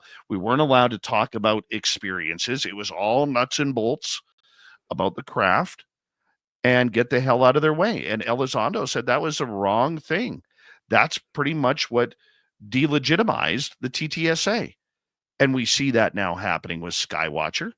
You know, how long until, even though they have more, it seems, backdoor funding on this, it's still a dangerous precedent that they are setting as they try and pull this subject away from the people. Yeah, I mean, I think it is a mistake, and I think that, to be honest, I don't think it's that I don't think it's people I don't think it's that people who aren't experiencers don't have really important contributions to make to this field. I think absolutely we need a balance of both. But we've managed to get to this place with a lot of these organizations where, as Jay says, actually, that we're taught. It's like we've found that there's this non-human presence on this planet, and all we want to talk about is like their cars. It's like all we want to talk about is their Toyotas. Like we just want to talk about, and somehow we're not talking about anything else, that really drastically limits the kinds of conversations that we're able to have about the phenomenon. And it skews it into this like really weird little box. And I think it's a mistake. And I hope that people are starting to wake up to that and to recognize that, as hard as it is to deal with experiencer narratives, and I think that's part of the resistance, is that like the data is just so hard to work with. And but there's a lot of work being done to try to parse that, to create models for it, to move things forward. So, I'm hopeful that things might get better in that direction in the future. And I think they are getting I am seeing some shift. So that's encouraging. Well, that is encouraging because the people are the heart of this story. I mean, it really is the heart. They are the heartbeat of everything that we do. And I look at my audience, a lot of my audience are experiencers out there. And they never asked for this. They didn't want to be abducted by aliens. They didn't want to have close encounters. It just happened to them. And those are the people I feel for, is the people who don't have a voice. You have created a voice for yourself. I have created a voice for myself, and many others have. But there's the majority of people who don't have the will, the desire, or even the confidence to do that. What do we say to people when all they want to know is what happened to them, but they're not getting that opportunity? What do we say to them? Yeah, I mean, I think that's really, really tough. I think that something that I don't know that anyone has answers, but I think what we do have is like communities of people who are grappling with this stuff together, and who have made a lot of progress, and who might not have the answers but has some like really good ideas. And I think the more that we can get that message out to people, so that people don't feel so alone. That was something that was really important to us when we were making Cosmosis, was that we wanted to create, there are tons of like docuseries that have been made about this topic that make the case that this is something we should even be talking about at all. And it's all very buttoned up and very, just the facts and that sort of thing. But we wanted to create something that was intellectually rigorous, but that also centered human beings and centered the actual experiences themselves, and talked about, what it's like for people mentally, emotionally, spiritually, when these things happen to them, and how it changes their life, and trying to bring it into the spectrum of just humanity and what it means to be a human. And And I think that in doing that, we can help people see that like they're not alone, that we don't have answers, but that you are not alone with this, that there's a whole lot of us out here and we're just like, we're waiting for you with open arms. We need all the help we can get to figure this thing out. And I'm hopeful that like that message can continue to be spread. You mentioned something that I think is very important, and that is all of these different organizations that are out there. Okay. And when I look on the boards of these organizations, the one thing that I notice is there are very familiar names, Kelly, on a lot of these same organizations, whether it's Chris Mellon, whether it's Lou Elizondo, whether it's Gary Nolan or Jacques Vallée, not putting these people down. I don't want to make it sound like an attack, but how many of these organizations need to have the exact same people shooting for the exact same dollars with the exact same potential funders? I mean, there's now dozens of them out there. Yes. And I think that's a question we do need to be asking, because I don't actually think that we're as limited with the people that could be filling these roles as you might think when you look at all these boards and realize that they all have the same members, right? I think that in the same way that like we were talking about, that podcasters and that sort of thing, content creators, that there's sort of like a a good list that they're like, where they kind of, these are those shows that they go on and the people that they interact with, and these are the ones that they don't.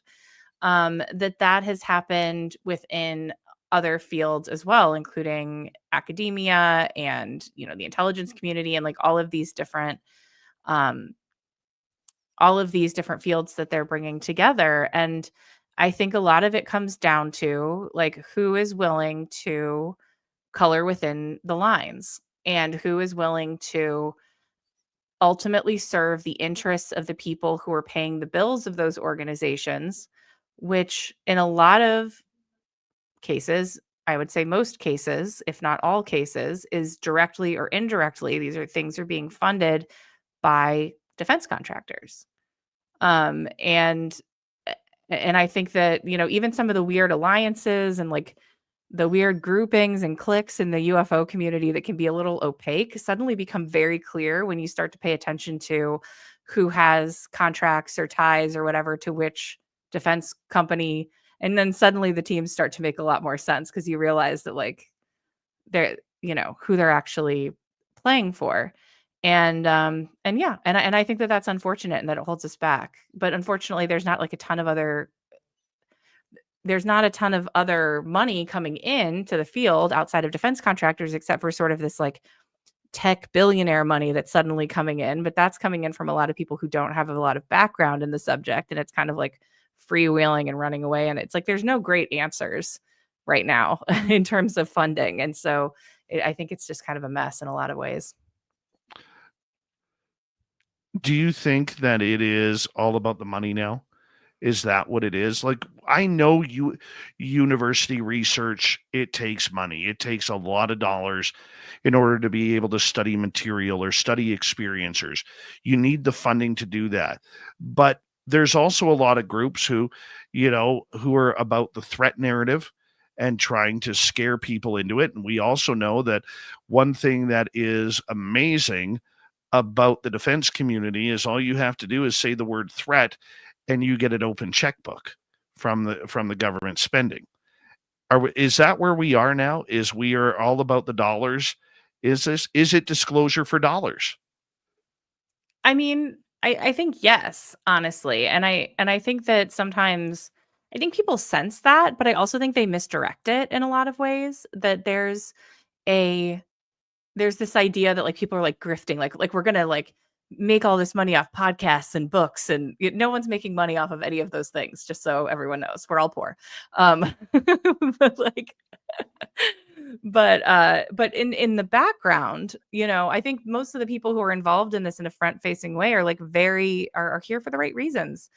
They've maybe been lied to, they've maybe been turned around or used or exploited in ways that they're not aware of.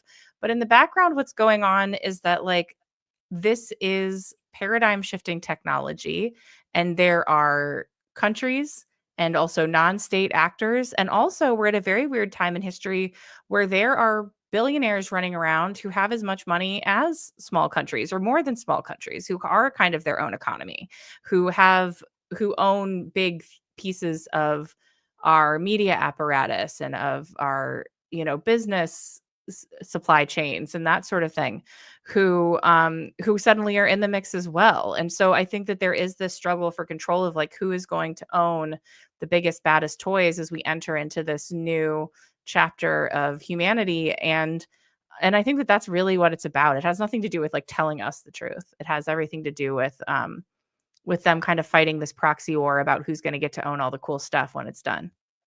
We got 4 minutes to go before we got to go to break at the bottom of the hour. Kelly Chase from Cosmosis Media is our guest tonight on Spaced Out Radio. Why hasn't anybody called out NASA? Why have there been so few people calling out NASA in this whole subject? Bill Nelson, and I've said this to my audience, Bill Nelson has played this community for fools with the denial, saying how they're very interested in the NASA, in the Navy's UFOs and the sightings from the pilots. He never answers what's in his closet. Nobody ever asks that question. Why is NASA getting a free pass on this? That's a great question. I think in some ways, maybe just because they always have. Because I agree with you. Like when Arrow did that study with NASA and they're like, we're going to put $100,000 towards it. And I'm just like, why don't you all just go in the back and like get whatever you've got already? Bingo. Like, yes. Like, don't act like you guys have to like look into this. I think that NASA has always been, from its inception, the kind of public facing PR arm of a much deeper, much more complex secret space program that they aren't talking about, but that's existed for a long time. I think that, and I'm not saying that in a like super deep conspiracy theory, 20 and back kind of thing. Like I'm talking about when all of this kicked off, that like we have to understand like the Cold War, and even in the situation that we are now, that space is literally the final frontier, and that this idea that we were going to go up there and that it was all just going to be for like education and exploration and the future of humanity and like all of these kind of like lofty Star Trek style goals, that's like absolutely not what's going on up there. That this is about control of the planet, it's about control of the future. And so they do all kinds of stuff up there that they don't tell us about. And I think NASA and everything that NASA does has always been a front for that. And that there's all manner of things that they cover up. And so, and I think people start to sense that at a certain point, to be honest. I think in some ways, like NASA's just become a bit of a joke. Well, you know what? There's enough evidence out there that is public domain. And I think Darcy Weir did a great job in his series about uncovering a lot of these NASA secrets that puts a lot of egg on NASA's face. It just amazes me that the UFO community has not jumped on board in order to absolutely lambaste them for it. Because sometimes, let's face it, sometimes we all need a butt kicking. We all need to be called out. And NASA getting a free pass on this, to me, is unconscionable. I mean, I talked to one former NASA employee who knew Buzz Aldrin. They were good friends. And he said he couldn't believe that in the greatest exploration of humanity, that NASA would just throw out the plans, throw out all the gear, allow their engineers and scientists to just take home top secret documents, because they were done with the mission. That just doesn't happen in the real world. Yet for NASA, that's their excuse. It's terrible. Kelly, I'm going to get you to hold on right there because we're going to go to break here at the bottom of the hour. And when we come back, I want the Spaced Out Radio audience to learn all about Cosmosis. What is it about? Where are we going with it? And what is the future of this entire weird subject through the eyes of Kelly Chase on Spaced Out?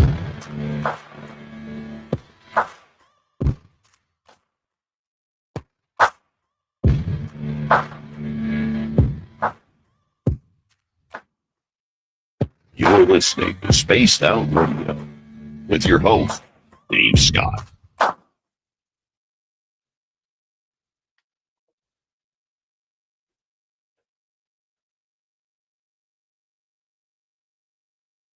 All right, we are clear. Powerful half an hour again. I know, it's Are just you having flying fun? by. Are you having fun?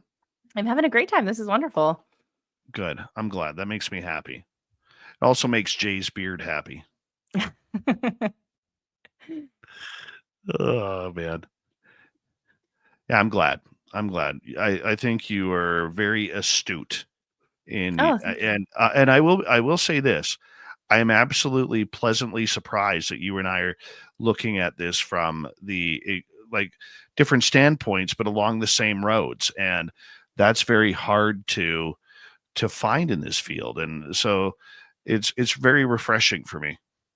Oh, that's so great. Yeah, no, I'm pleased as well. I've probably said a little more on this podcast than I usually do. I usually watch myself a little more before I start calling people out and naming names, but you know what? Like we're on a roll, so sometimes it happens. Well, you know what? It's not going to get you in any trouble. I know that. I know that. Right? It's just you and I here, right? There's nobody else. Yeah, nobody else is listening. No, not at all. Not at all. You know, no intelligence agencies. By the way, it's probably that time of the night where I put my intelligence hat on and say hello to all the agents and agencies who are tuning us in tonight. Appreciate you listening on in. Don't forget to hit subscribe or ring that bell. Also, give us a call sometime. You don't need the number from us because you already have it somewhere in your system. But we'd love to chat with you. Give us a call. Thank you for tuning in to Spaced Out Radio. There we go. That's amazing. Here's I my love that. shameless plug for that. There we go. I had one show when I interviewed Jack Sarfati, Mm-hmm. and all of a sudden my chat room filled up with all of these first timers in the chat room. Like there was about 20 of them in there. Uh-huh. And I knew one of them is part of the NSA. And the way I was watching who he was chatting with through the show, and I'm like, holy shit, my chat room is absolutely filled with spooks right now. It was awesome. You'll have that. It- I do know that you don't have ugly swag though. That's I've heard. Oh, you're looking. You're Yeah. looking. Mm-hmm. Mm-hmm. There's nothing ugly there. We're gonna add some more soon. I love some good swag. Well, if you play your cards right, you Hey. never know what could happen in the mail. Mm-hmm. That's right. Yes, you got to check it out. She apparently knows Area 53. Apparently knows there's no ugly swag. No ugly swag. I love that. Mm-hmm. Truth We in do a lot. advertising. You don't get that a lot in this field. So Well, you know what? You got to be different a little bit. Mhm. Life's too serious right now, man. It's way too serious. It's like every night. I'll give something up. Here's a little secret. Every night at the top of the hour, we'll mention the password. Right? The Mhm. desert clam has set the password for tonight. So it's actually a riddle. What's the password for? Exactly. Oh. I see what you did Yeah. there. Yeah. Yeah. The password has absolutely no meaning whatsoever. We just do it because we can. That's Right? hilarious. That's like finding a random key in your house and you're like, what the heck does this go to? Yeah, exactly. Exactly. I still have a missing Christmas present that I can't find. Oh, that's not good. Yeah. I bought it at Halloween. Can't find it. Can't I find hide it. things from myself all the time. I'm just This bad at was that. one of uh, those Harry Potter wands that you hang like strip lights, and you go up to them and you wave the wand at them, and the lights go on. Oh, that's a good Yeah, present. yeah. My partner's a big Harry Potter fan, and so I got it for her. Do you think I can find the damn thing? I'm like, I'm going to put this away for Christmas, right? Yeah, Someday it'll turn up and you'll be like, I was just thinking about you today. It'll be the yeah, perfect present. exactly. We got about 20 seconds. I want to say a big thank you to Area 53, Blue Cruise, Mel, WD40 times 2, Pam, Mike, and Frankie for the great super chats. Very much appreciate the love and support. Pardon me, that's Zen 2, not Blue Cruise. Zen 2. Zen 2. Here we go in like 7 seconds.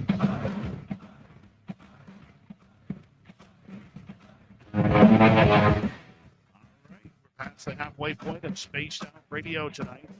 Good to have you with us. My name is Dave Scott. Always appreciate turning your listening ears wherever you are on this beautiful planet we call Earth. Reminder to all of you that if you've missed portions of this show or others, you can always check out our free archives. Yes, they are always free. Why are they free? Because that's the way I like it. You pay for enough in this world. Get them for free. It's free entertainment. Our website, spacedoutradio.com, we have a plethora of features for you. Rock out to Bumblefoot, read the news wire, check out our swag as well.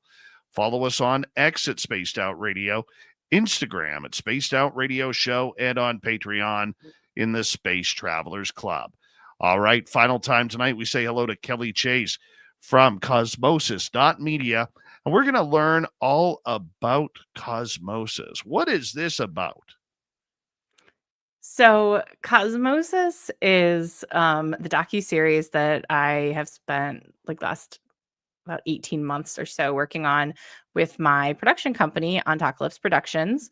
It's really kind of the brain baby of myself and J. Christopher King, who, beyond having a fantastic beard, is also the director of the Experiencer Group, and he also was running a bunch of these great conferences in New York City called Inquire Anomalous, with some really big names that were amazing.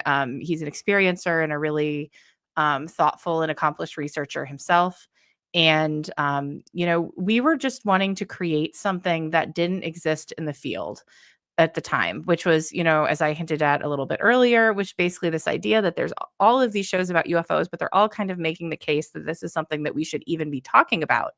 But in Jay and I, in both of our work separately, we're seeing in the communities that we were building that there were so many people who wanted to have a deeper conversation about what was going on, that were ready to start with UFOs are real, that didn't need to weigh in with Mick West and whoever else and the skeptics to hear about are they, or maybe they are, maybe they aren't.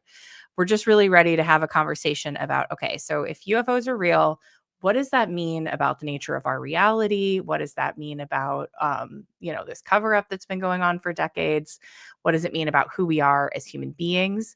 And so we really just wanted to create something in that would speak to that, something that was challenging, something that was intelligent, something that pushed people, something that didn't just repeat the same information over and over again, but really offered people kind of more advanced models and frameworks to kind of integrate this stuff. And above all, we really wanted it to be kind of a love letter to experiencers and also a platform for experiencers to show what the human side of this phenomenon looks like, in all of its kind of messy complexity and all of its beauty. And so, we worked on that for months and months together, and it was this crazy adventure putting it all together, but I'm really proud of how it turned out. And we've just been so grateful to the community for the response, which has been really overwhelming.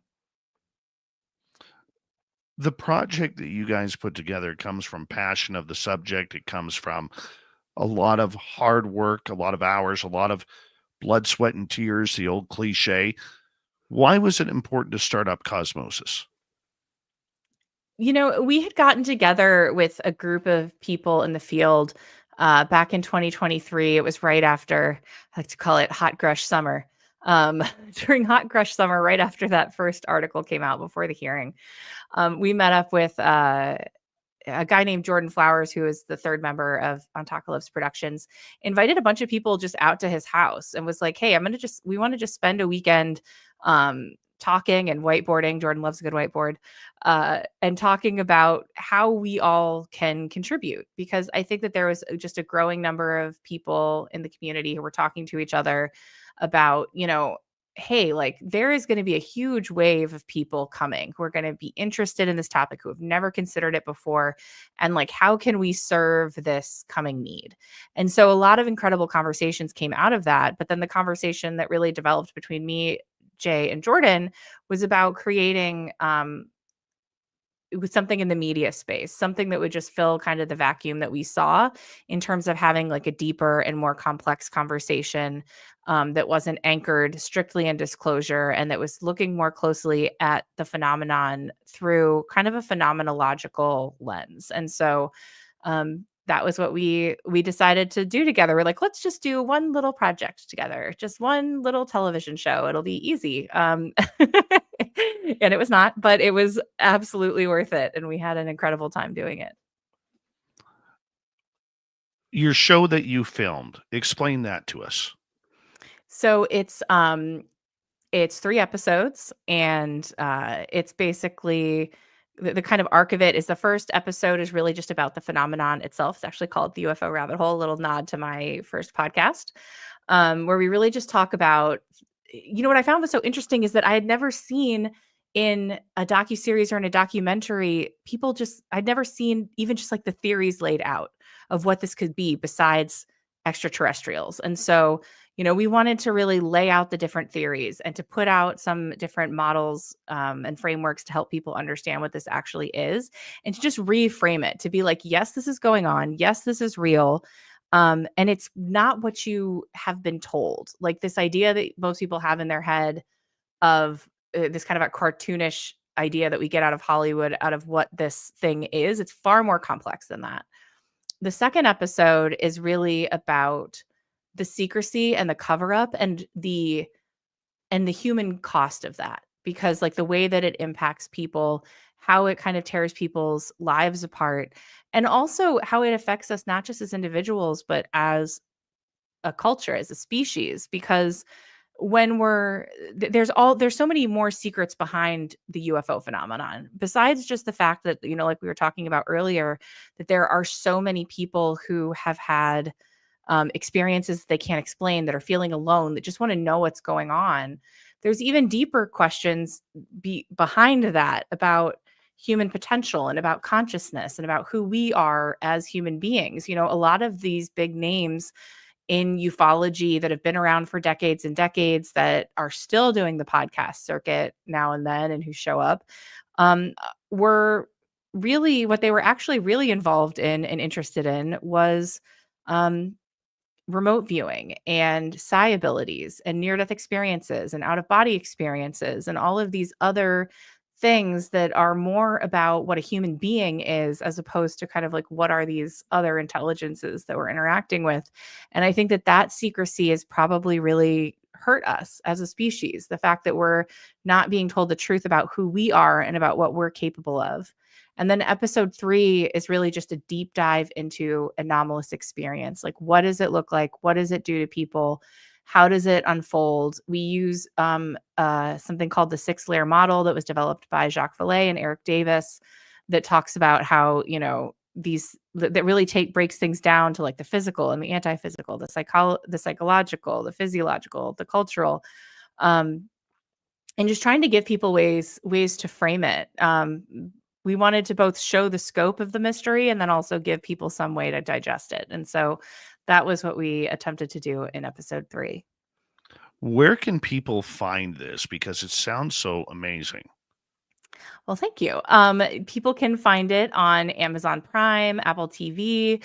It's on Fandango at Home, YouTube. It's all over the place. And you can find the links to all of them at cosmosis.media. All the links are there.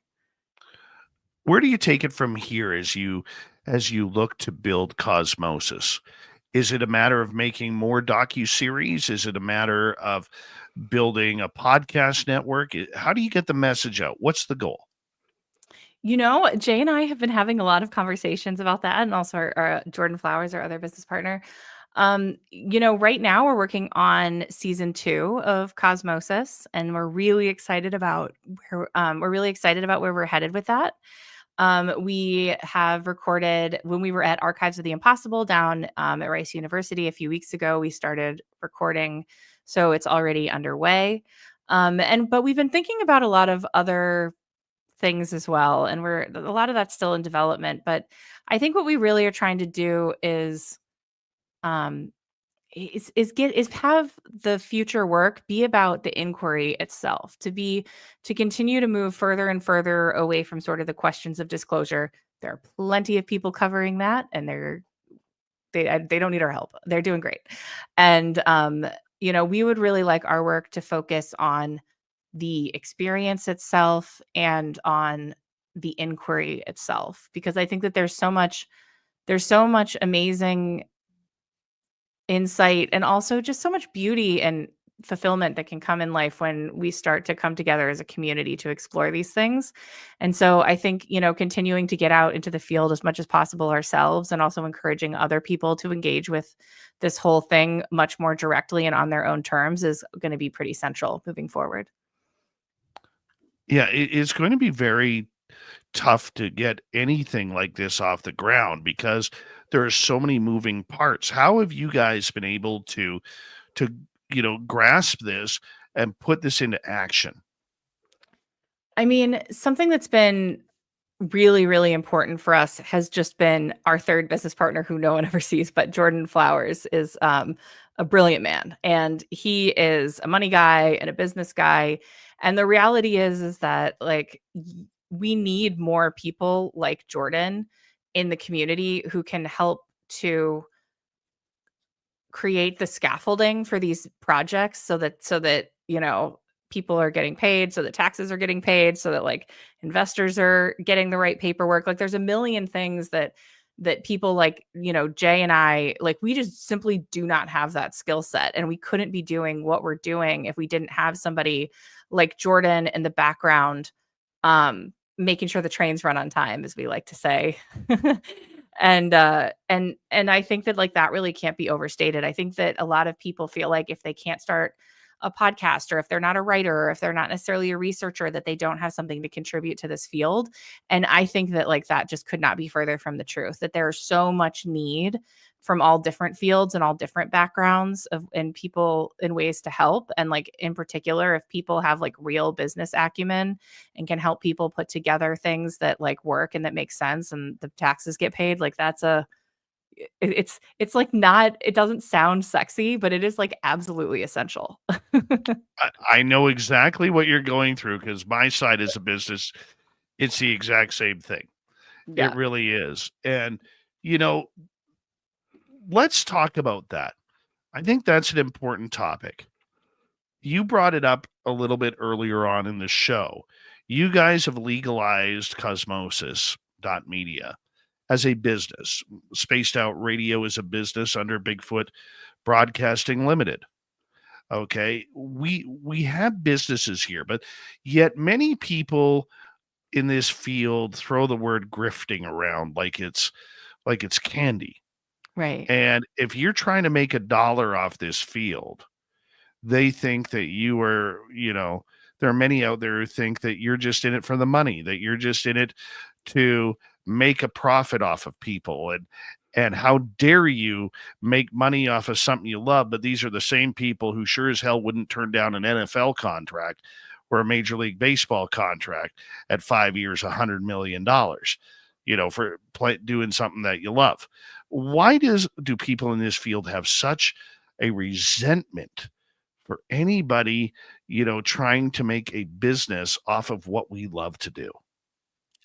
I mean, I think my suspicion is that it's part of the narrative control. I think part of it is just a natural skepticism that I think in some ways is healthy, right?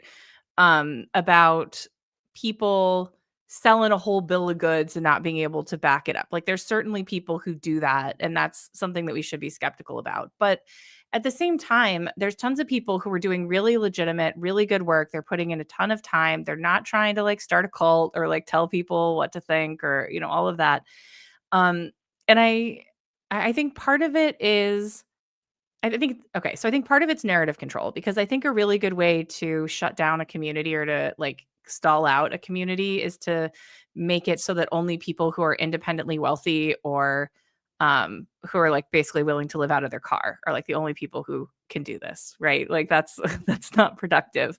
Um I think another part of it is that because this community is so like it's so small, right? Like it's deceptively small. Even if you all the different communities like the paranormal community and all, you like kind of squish everything, the Bigfoot community and the UFO community kind of squish it all together, it's still a pretty small world. And I think that people can get like elevated to a certain point and have a platform at a certain point and that people analogize that to other like big podcasts or shows or something that are out in the world and they don't recognize that like the return it might that I think it just I don't think they know how to really calibrate like how big somebody's platform actually is and also they don't have an understanding of what it looks like to actually monetize that platform. It takes years in this field. And that's if everything goes well and you're really good at what you do. It takes years just to get to a place where you can eke out a modest living, much less like this grifting and this idea that people are making all this money. People will be like, it's just a cash grab. And I'm like, there was cash. I was supposed to grab it. Like, let me know when that cash grab happens and I'll be there.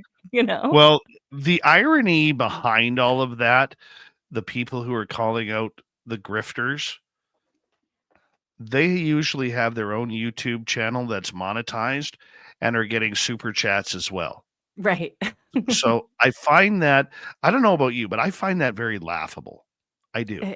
Yeah, no, that's a joke. The only thing, there is nothing crazier to me just in general than people who like make content about people who are making content about UFOs. It's the weirdest thing I've ever seen in my life. Like there's a whole ecosystem of it that exists and I find it very strange. Like what a place to put your attention and time. We got 7 minutes left. I have a few audience questions from you that I'm going to fire at you here because I always like to try and get in some audience participation. Let's go to Mike here. What was one thing that caught you off guard getting into this field in terms of the people and community? I will say from a positive perspective, I was really caught off guard by the fact that just how cool everybody is and how much I really do. Like, I really love this community. From a more kind of negative perspective, things that caught me off guard, I think I was, and I continue to be, surprised at just how controlled the narrative is in the community, and that it seems like there's a lot of current and former, although I don't really believe in former members of the intelligence community, but like there's all these people who are current and former members of the intelligence community who are taking up a lot of the conversation. But beyond them, there's even more people who are in the intelligence community who are in positions of authority in this movement, who don't identify themselves as members of the intelligence community. But once you start to pay attention to what people do and the circles they run in and their histories and all of this and their origin stories, you start to realize, oh, it's actually like most of them. And actually, as Jay said once, it's a whole lot of show, not very many Trumans. And I think that's been the thing that's caught me off guard the most. I can see that. Let's go over to Derek here. Why has Jake Barber become the new whistleblower face heel of ufology? Ooh, I don't know. And I think that that's a really, really good question. I love in this question the kind of like face/heel, because I think that thinking of ufology in terms of like pro wrestling is actually very accurate, and it's a descriptor that I use and a metaphor that I use all the time, because I do think that these characters are kind of put up for us to be either kind of heroes or heels, and that between the heroes and the heels, those are sort of the bumpers, like in bumper bowling, that keep the conversation and within a certain range, right? And so I don't know. I don't understand the Skywatcher thing. I've been watching it very closely, like everyone else. To me, it feels like a sea change from this sort of like slow drip controlled disclosure that seemed to be on a certain kind of track.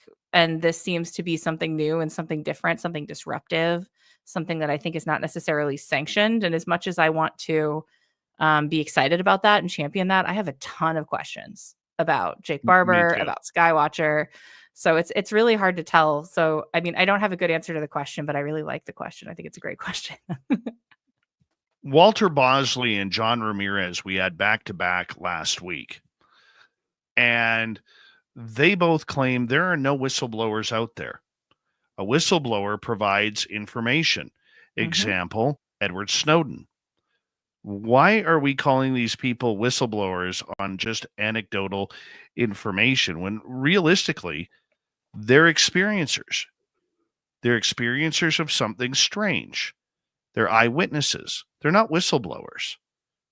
And that really changed my way of thinking on this. How do you feel about that? I agree 100%. I've been very frustrated for some time that like name me one other whistleblower. Like you talk about Ed Snowden, like look at what happened to him. It destroyed his entire life, but then we get these whistleblowers who then, we're told that they're getting death threats and all of this stuff. And like, listen, I'm not here to call that into question. I don't know what's going on in the background, but I do know that they end up getting like cushy contracts at Space Force and that sort of thing afterwards. Or I'm having a hard time thinking of any of the whistleblowers that have come forward that don't currently at least have like some sort of contracted relationship with the DoD still. And so all of the information that they give us, they put out through their DOPSR, which means all of it's been approved by the pen. Like if they're whistleblowers, they're the most well-behaved whistleblowers in history. And I think that like if you're a well-behaved whistleblower, you aren't one.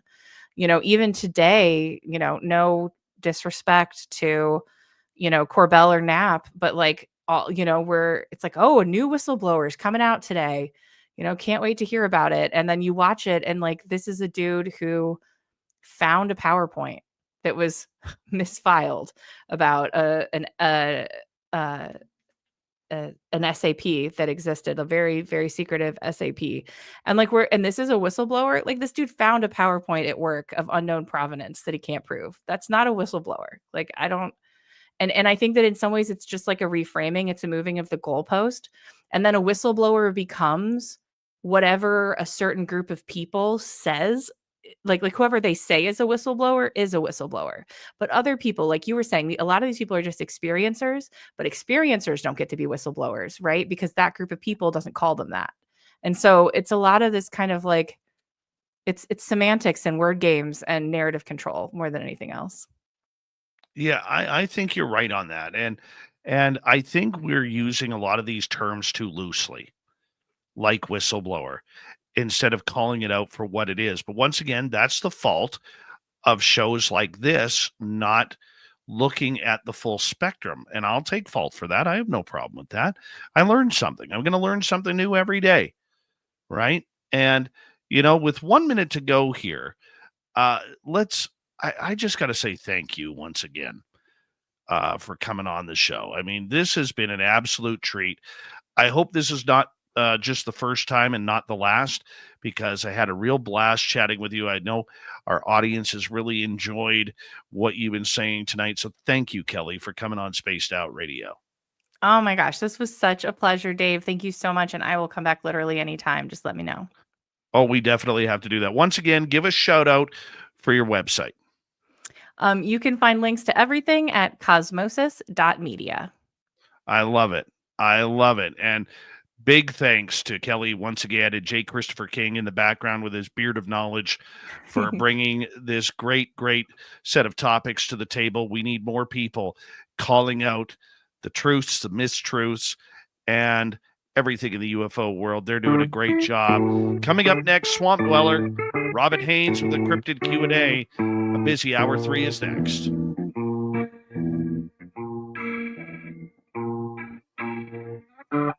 You're listening to Spaced Out Radio with your host, Dave Scott.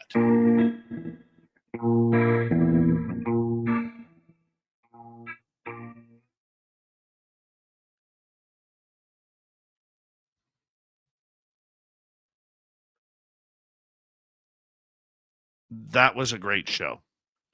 That was a really great show. Thank you, Kelly. Oh, hold on. I got you on mute here. Thought I clipped it off.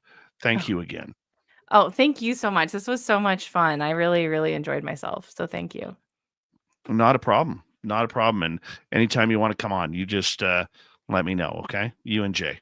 Absolutely. Absolutely. Keep in touch and have a great rest of your show. Thank you. Take care, my friend. Okay. Bye. Bye. Robin Haynes is here, everybody. Hi, Robin. I'll be back in just a couple of minutes. Thank you, Adam, for that great super chat, by the way.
All right.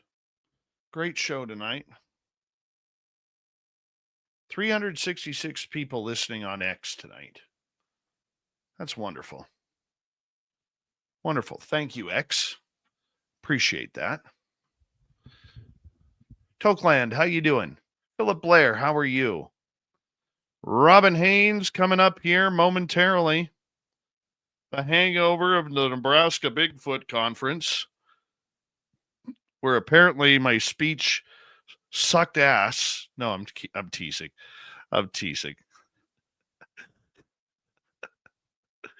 Oh, God, was it so much fun. I will tell you this about Robin Haynes. I don't care if she's listening in. Hi, Astral Fugitive. How you doing? Robin, if you ever get a chance to meet her, give her a hug, because she gives just the greatest hugs ever. She really does. Yeah. She really does. I love her. I do. Yeah, squeaky shoe lady. That's for sure. That's my pet peeve of the whole weekend was squeaky shoe lady. What in tarnation? How are you? Good to see you. Thank you tonight to Area 53, Adam, Zen2, Mel ×2, Mike, Pam, and Frankie B for the super chats. Greatly appreciate the love and support, everybody. Thank you very, very much. As Kelly was just a great, great interview. Wow. I'm so thankful for that one, guys. Thank you very much. All right, here we go with hour 3.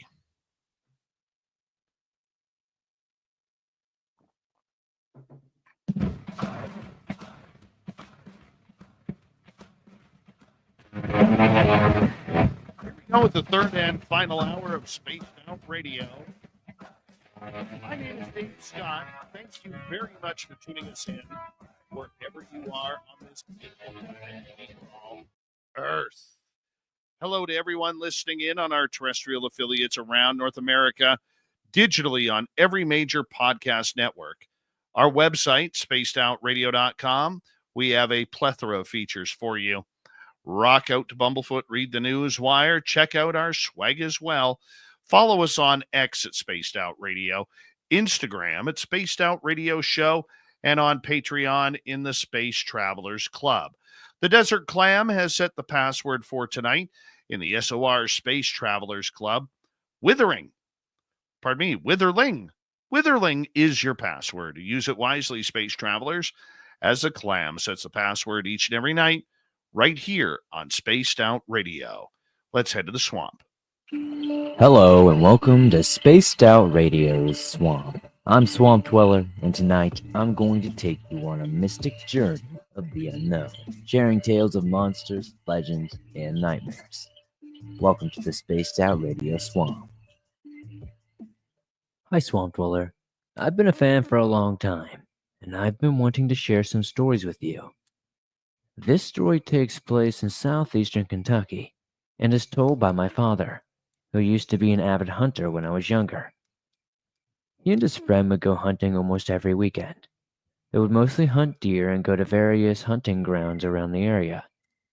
It would go very early in the morning, so early that the sun would not even be out yet. This morning was not any different.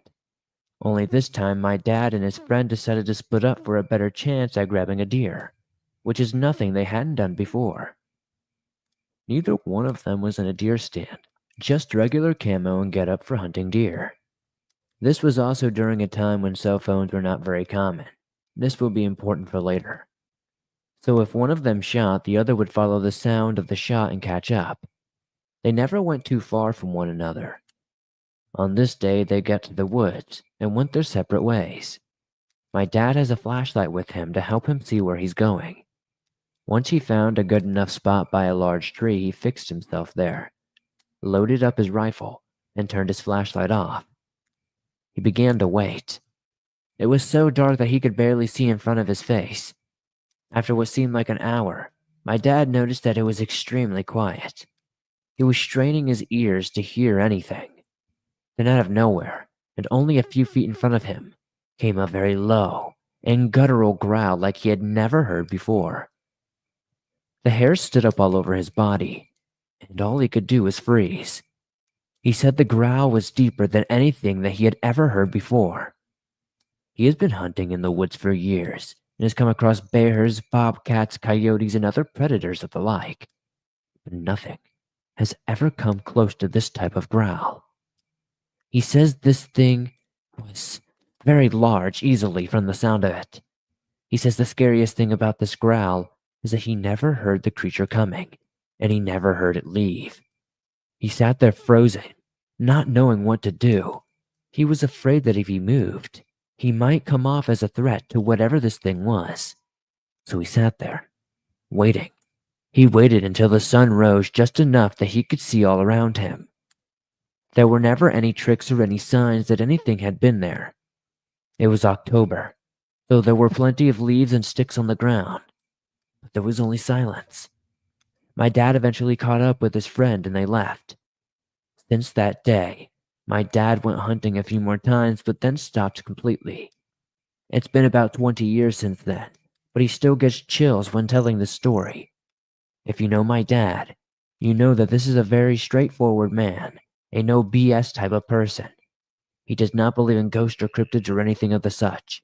So, it's super creepy to listen to him tell this story. Thank you, Swamp Dweller, for another spooky story. If you want more just like that, do me a favor.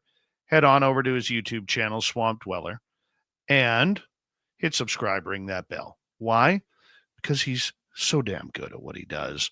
He'll scare the daylights out of you. Thousands of stories for you to choose from right there. It's time for Robin.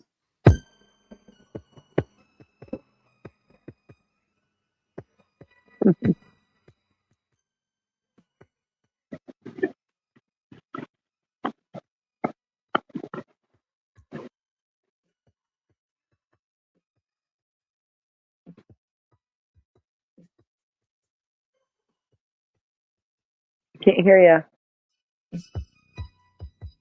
Can you hear me now, Robin? Yes. All right. That's okay.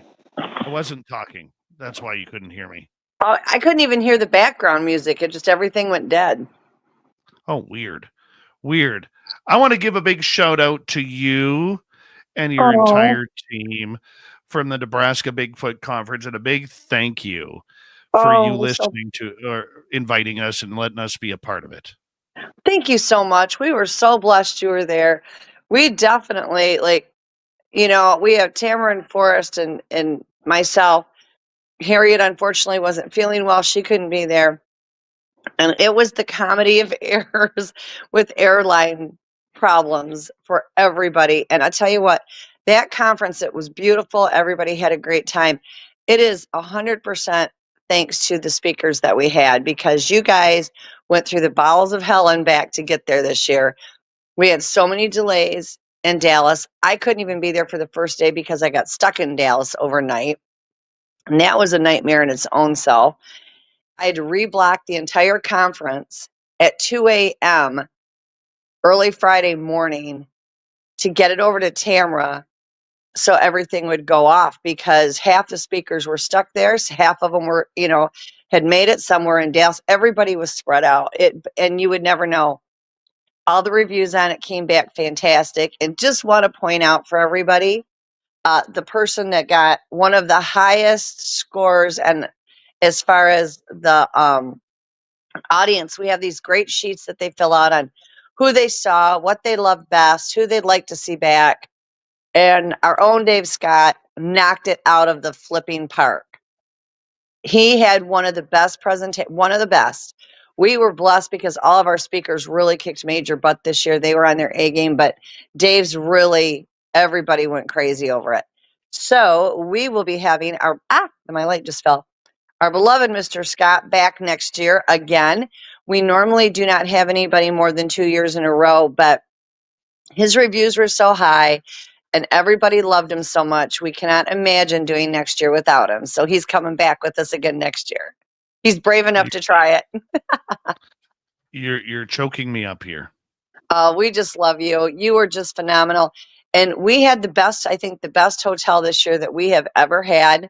For anybody that goes to Grand Island, Nebraska, the Ramada Midtown Inn is fabulous. And the staff there literally bends over backwards for you. That is true. We broke That is so many rules, and they were just like, whatever you guys need, we want. And because a lot of our flights didn't leave till 3 p.m. on Sunday, they gave us free late checkout and said, whenever you guys need to go, then you can go. Just stay and do what you need to do. Yeah. Big shout out to their courtesy staff for driving us, because when they picked us up at the airport, we had exactly 11 minutes before Taco Bell closed, and they went through the drive-through for me. They really did. They went They through the drive-through for me, and I'm so appreciative of that. they went above and beyond. And when I had talked to them and I asked about the shuttle, they said, yeah, we've got shuttle service. And I said, I need to know, is like their schedule, because last year the shuttle worked for at the other hotel, but they would be like, we'll take them and drop them off at the conference and we'll pick them up. That was pretty much it. There was nothing extra. And Wayne, who's the manager there, shout out to him, Carrie, Jackie, Hunter. They were phenomenal. Every time I would call, they're like, we've got somebody here all the time, 24 hours. Whenever they want to go anywhere, we don't care where they want to go. Just let us know. We'll take them. And I said, well, we have a big deal about Taco Bell. We need Taco Bell on that last flight you're picking up at 11 p.m. It's really important. And then I couldn't get there because I got to watch you guys get on the plane. I got to wave at the plane, and then they wouldn't let me on said plane. So, and they were like, no problem. We'll get them wherever they need to go. And they were true to their word. Like, they bent so many rules for us over that weekend. It was incredible, and they never batted an eye. They were the best. I've never worked with the hotel. This is the 5th year I've done this. Never have I worked with a hotel as easy to get along with and as pleasant as they were. Nobody, not our speakers, not the guests that came and stayed at that hotel, which were also given discounts because they were part of our conference. Nobody had one complaint about that hotel. That never happens. I do have to say this, the lineup of speakers that you had at the event, Daryl Denton, I can't wait to get him back on the show. Literally one of the nicest people I've ever met in this field. Yeah. Christian McLeod, my literal twin brother in this field, except he has lighter hair.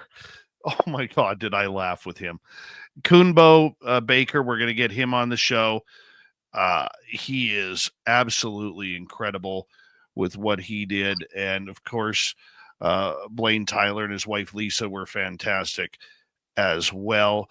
I mean, you just had just a stellar lineup of guests, and a big thank you from all of us. And I want to give a shout out because I had probably 25 people walk up to me, and there was on Friday and Saturday combined, there was more than 200-300 people there.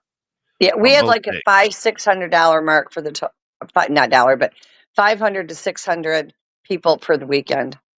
Yeah, I mean that's no small feat, and I probably had 25 listeners there who all came up to me. Dave, listened to the Spaced Out Radio all the time. I'm not going to use their real names, but got to meet a couple of very important listeners. They're in our YouTube chat room quite a bit. They go by Zen 1 and Zen 2. And a big shout out to them for meeting them and hanging out with us on the Saturday night after the conference.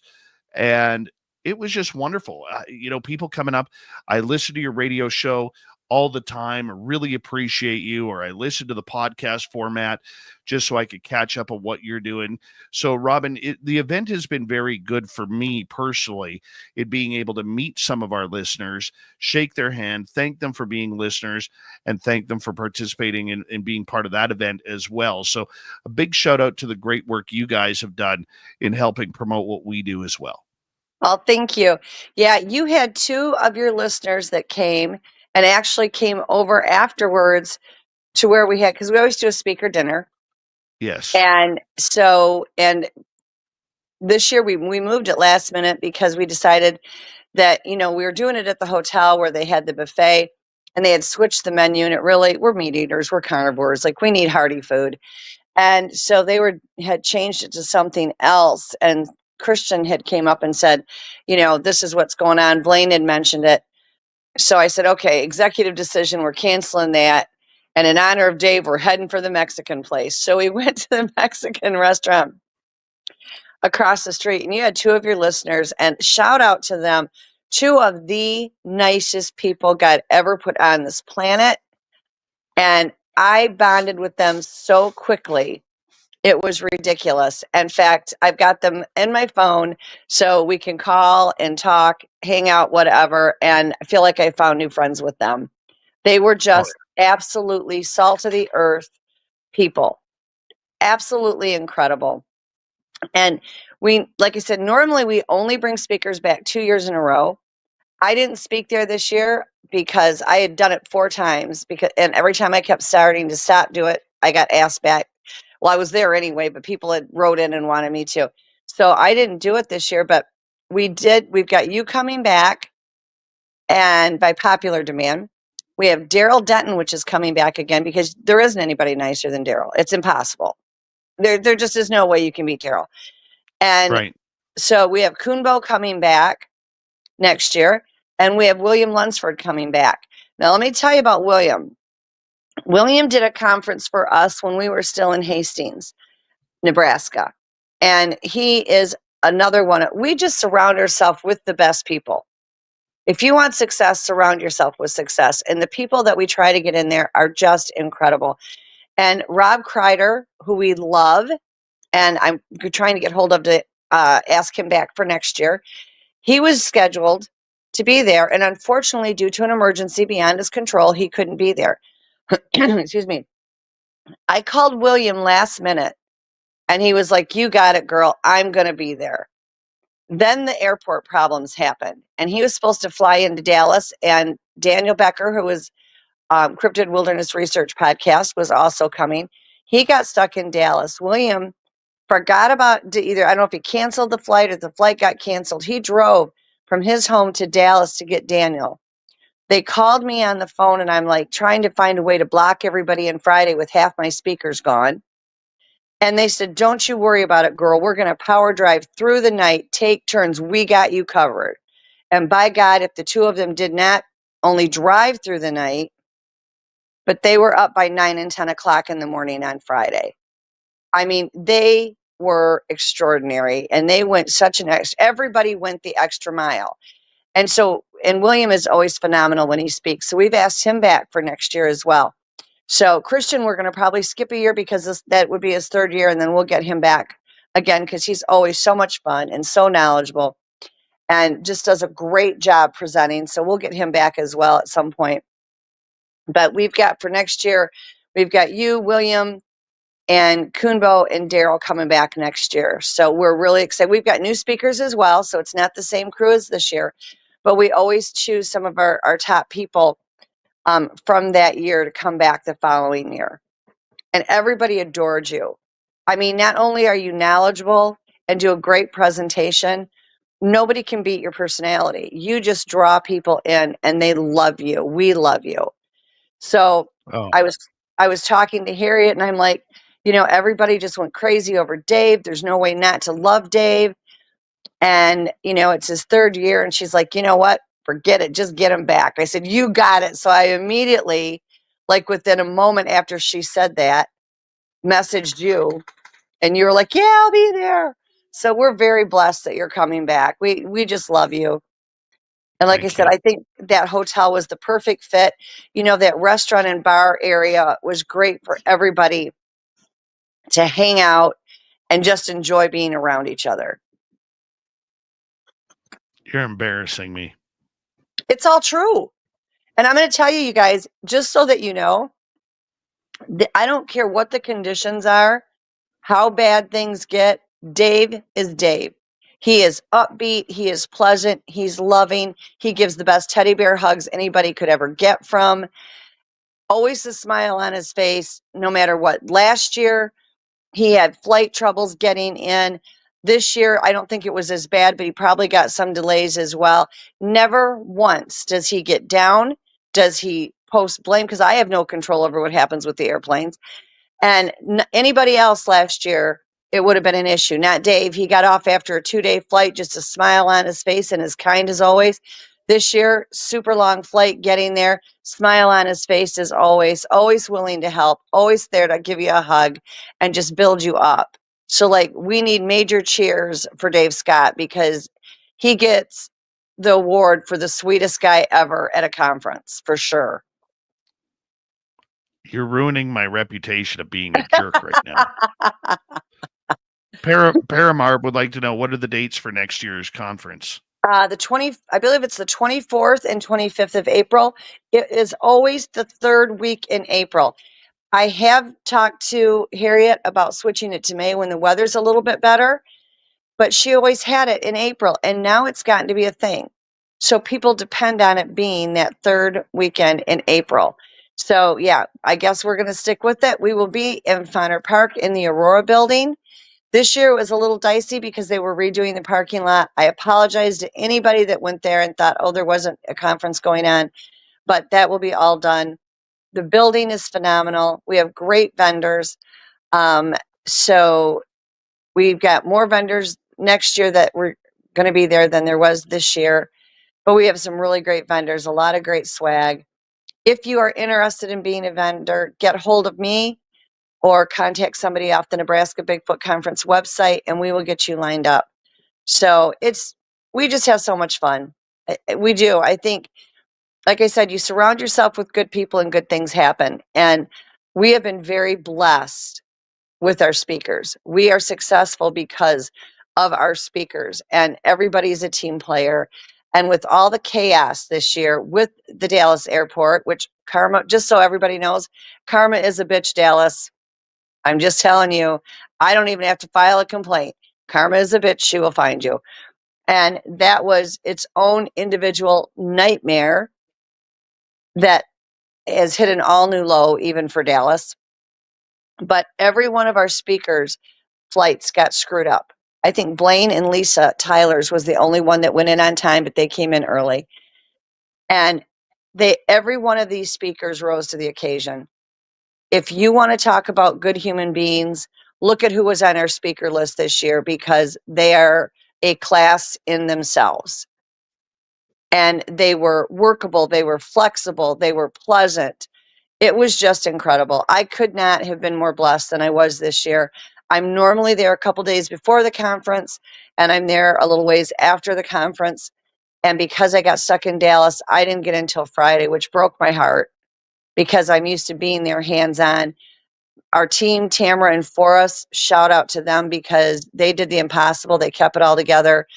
I was working remotely by phone and reblocking through the night, but they are the ones that pulled it off. They had friends, Jamie, who has a vending table there. She stepped up to the plate. She will be speaking next year. So we're really super thrilled about that. I have Chris Chastain out of Georgia that will be coming next year and I work with him. I've been working with him for 2 years, and he's been getting all kinds of activities. Got some great Dogman photos where you can very clearly see the entire face. He took a picture of me at a park in Georgia, and standing over my shoulder was this incredible Dogman. So he's getting lots of interaction. He has a niece and nephew that I believe, and I'm sorry if I get the age wrong, I believe they're 8 and 11, that are interacting with the Sasquatch at his family property. And these kids are off the charts, and the Sasquatch love them and are giving them interaction and communicating with them. So he'll have all that to tell, plus his own thing. So that's really exciting for us. So we've still got Harriet's supposed to speak next year too. We've got Christy Sci-Fi and her dad Warren, who were exceptional. They're going to be back next year. And it's just going to be great, really. I'm super excited about it. I have the conference already halfway done, actually 3/4 of the way done for next year. I love it. I absolutely love it. And I had such a fun time presenting Flight 21 and That was amazing. the scariness of what's going on there. It was absolutely incredible. I do know that a lot of people in my audience are wondering if there's any video of that. Robin, I'll get you to answer that when we come back from the break. Robin Haynes is here. The Cryptid Q&A starts up when we return.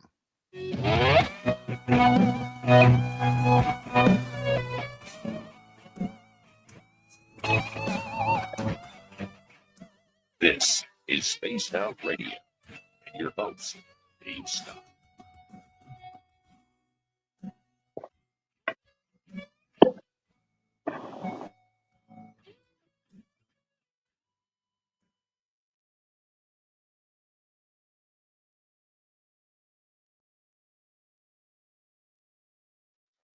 All right, we're clear. Mhm. Yeah, we had so much fun in spite of all the travel issues. Like I said, our speakers knocked it out of the park for us, you know, and Tamara and Forrest went so far above and beyond. We were even having fun in the airport. Love it. Love it. But I tell you, if anybody ever wants to know if that frequency and the energy stuff that I teach works, when I got stuck in Dallas, I had to get a shuttle and go to a hotel.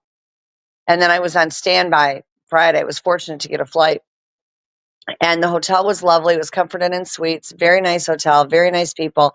I got off the elevator to go to my room. And the second I stepped off that elevator, I got hit with the wall of fear like I have never in my life. And it wasn't cryptids. I don't know if it was a spirit that was there or bad energy or what. It was horrifying. It was in the last room. I got to my room. I went in there. I have never been afraid to travel alone. Never been afraid to be in a hotel alone. I was terrified like I have never been in my life. Like I'm checking in the bathroom, you know, and behind the shower curtain, behind the curtains in the closets. It was terrifying. I sat down, did the energy and frequency work, changed the entire energy within the room, perfectly fine, slept like a baby, never had another problem. But I don't know what was in there prior to me, but that was absolutely the most horrifying feeling I've ever had. The room was beautiful. It was whatever had been there before me. So I changed the entire energy and everything in it because I thought there's no way I can be in this room. Absolutely no way. And it was like that all the way down the hallway. I just felt like somebody was ready to grab me and harm me at all times. And I thought, okay, you know, you teach this every day, just do it. I did, and I was perfectly fine, slept like a baby. What little bit of sleep I got. That's weird. It was so weird because the rest of the hotel wasn't like that. It was lovely. You know, they were very kind there. Shuttle service came and picked me up, brought me back to the hotel. It was like 12:30, 1 o'clock, and took me back to the airport the next day.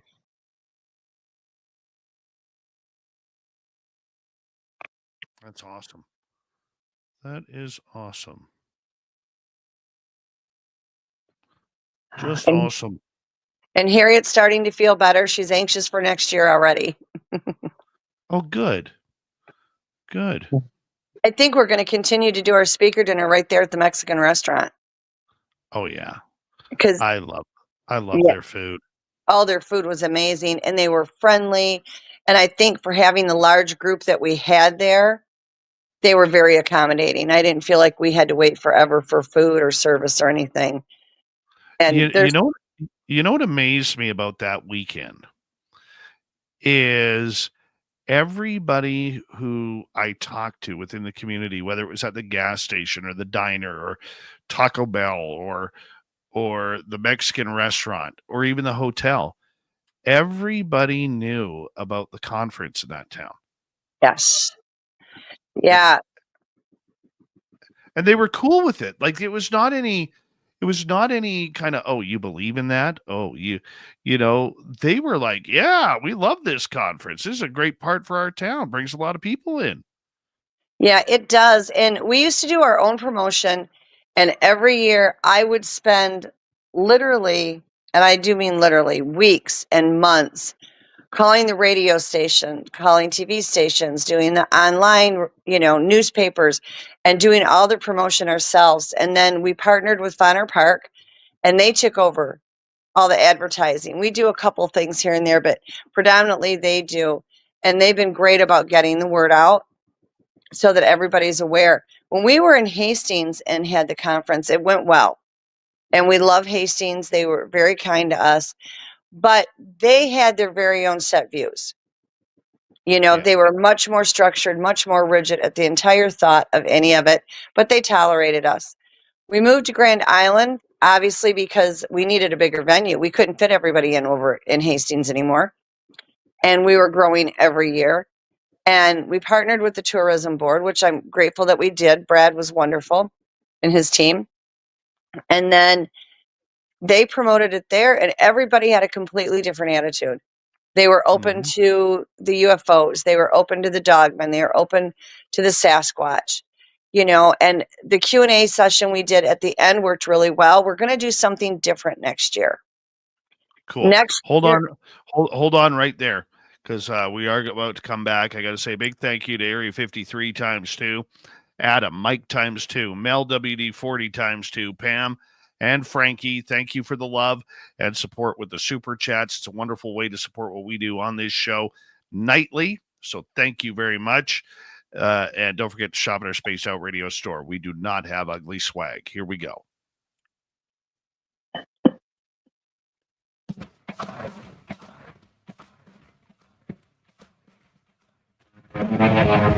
Here we go with the final half hour of Spaced Out Radio. Robin Haynes and Cryptid Q&A. My name is Dave Scott. Thank you for tuning us in wherever you are on this beautiful planet we call Earth. Hey, I want to remind all of you that if you missed most of this show or others, our archives are always free on YouTube or any major podcast network. Our website, spacedoutradio.com, we have a plethora of features for you. Rock out to Bumblefoot, read the news wire, check out our swag as well. Follow us on X at Spaced Out Radio, Instagram at Spaced Out Radio Show, and on Patreon in the Space Travelers Club. Robin Haynes, Cryptid Q&A, we're recapping the Nebraska Bigfoot Conference that was this past weekend in Grand Island, Nebraska. Beautiful little town. Literally, well, not really little. It has like 50,000 people in it. But man, is it flat. Very, very flat.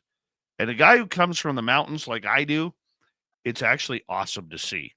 I mean, your dog can run away for miles, and you'd still see your dog. Literally. Robin, welcome back. hey, how are you? As I was am going to good. tell you on break, we are going to try something new next year. You know, Christian McLeod was the one that suggested to us, you know, let's do the Q&A thing at the end. And I was like, okay, we can do that. So we did that, and I think it went well, and I think the audience enjoyed it. But, you know, we have these papers at the end of the conference, and it says on it, you know, what are suggestions that you would like to see? You know, we bring all these great speakers in from all over, but we do it for the people. That's why we're there, to educate, to enjoy, just to have fun. And they said, oh, we want campfire stories. So as of next year, what we will be doing at the end of our conference is fireside stories. And we're going to have our entire panel of speakers up there. We're going to go one by one, and each one is going to tell them their favorite cryptid story or whatever story they so choose to do. And then we will do a little bit of the Q&A afterwards. And I think we're going to start trying to incorporate that if it goes well. And I think people will like it. A lot of the comments that we got, and we do look at these papers. I read these papers religiously, and I listen to what you guys say and try to do the best I can to make it happen. And they want to hear our stories. Not only do they want to be educated, they want to hear our stories on things that went on, things that happen in our lives with the cryptids. So next year, we're going to do these fireside chats, and we are going to have every one of our speakers tell their favorite story before we do the Q&A. I love it. I think that is wonderful. Yeah, I'm excited to try it out. Me too. Me too. And, you know, I will say this. Getting an opportunity to speak for an hour on Flight 21. That was so cool. It's a scary place. And just the way the audience was in on it. They were in. They had bought in on that story. And, you know, the idea that I don't even know how to explain it. It was very powerful. Very powerful on that. Yeah, they loved every word you said. They hung on to every word you said. And I haven't gone through all the papers as far as the comments. I've gone through about half of them, 3/4 of them. Everybody was enthralled with you. They absolutely loved you. They loved all the speakers, but your name kept coming up and up. You know, David just has this aura around him of being friendly and warm and honest and funny. And people just gravitate to you. I mean, that frequency that you have, again, it's all frequency, guys, and yours is high, and it draws people in. It really does. And then what you say and the words that you say seal the deal. And you were just phenomenal. People adored you. Like, we could not be happier.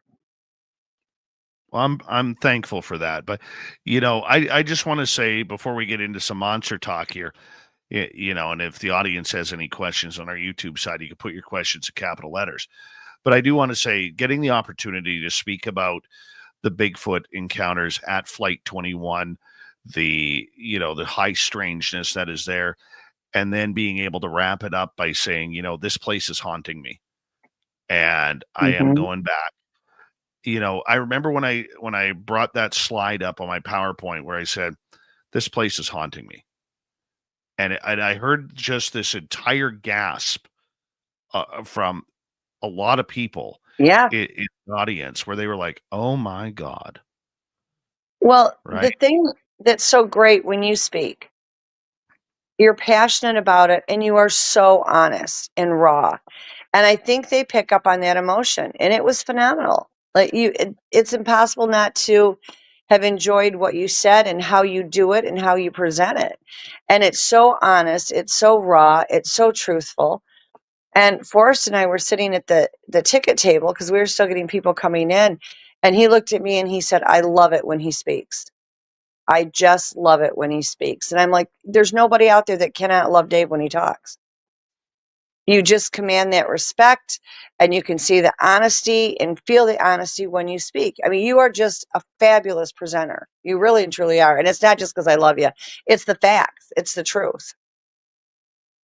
Well, I appreciate that. I do. But let's get to some audience questions. You here. got it. Let's do it. All right. Let's get to Blue Cruise right off the bat. Sticking with Sasquatch.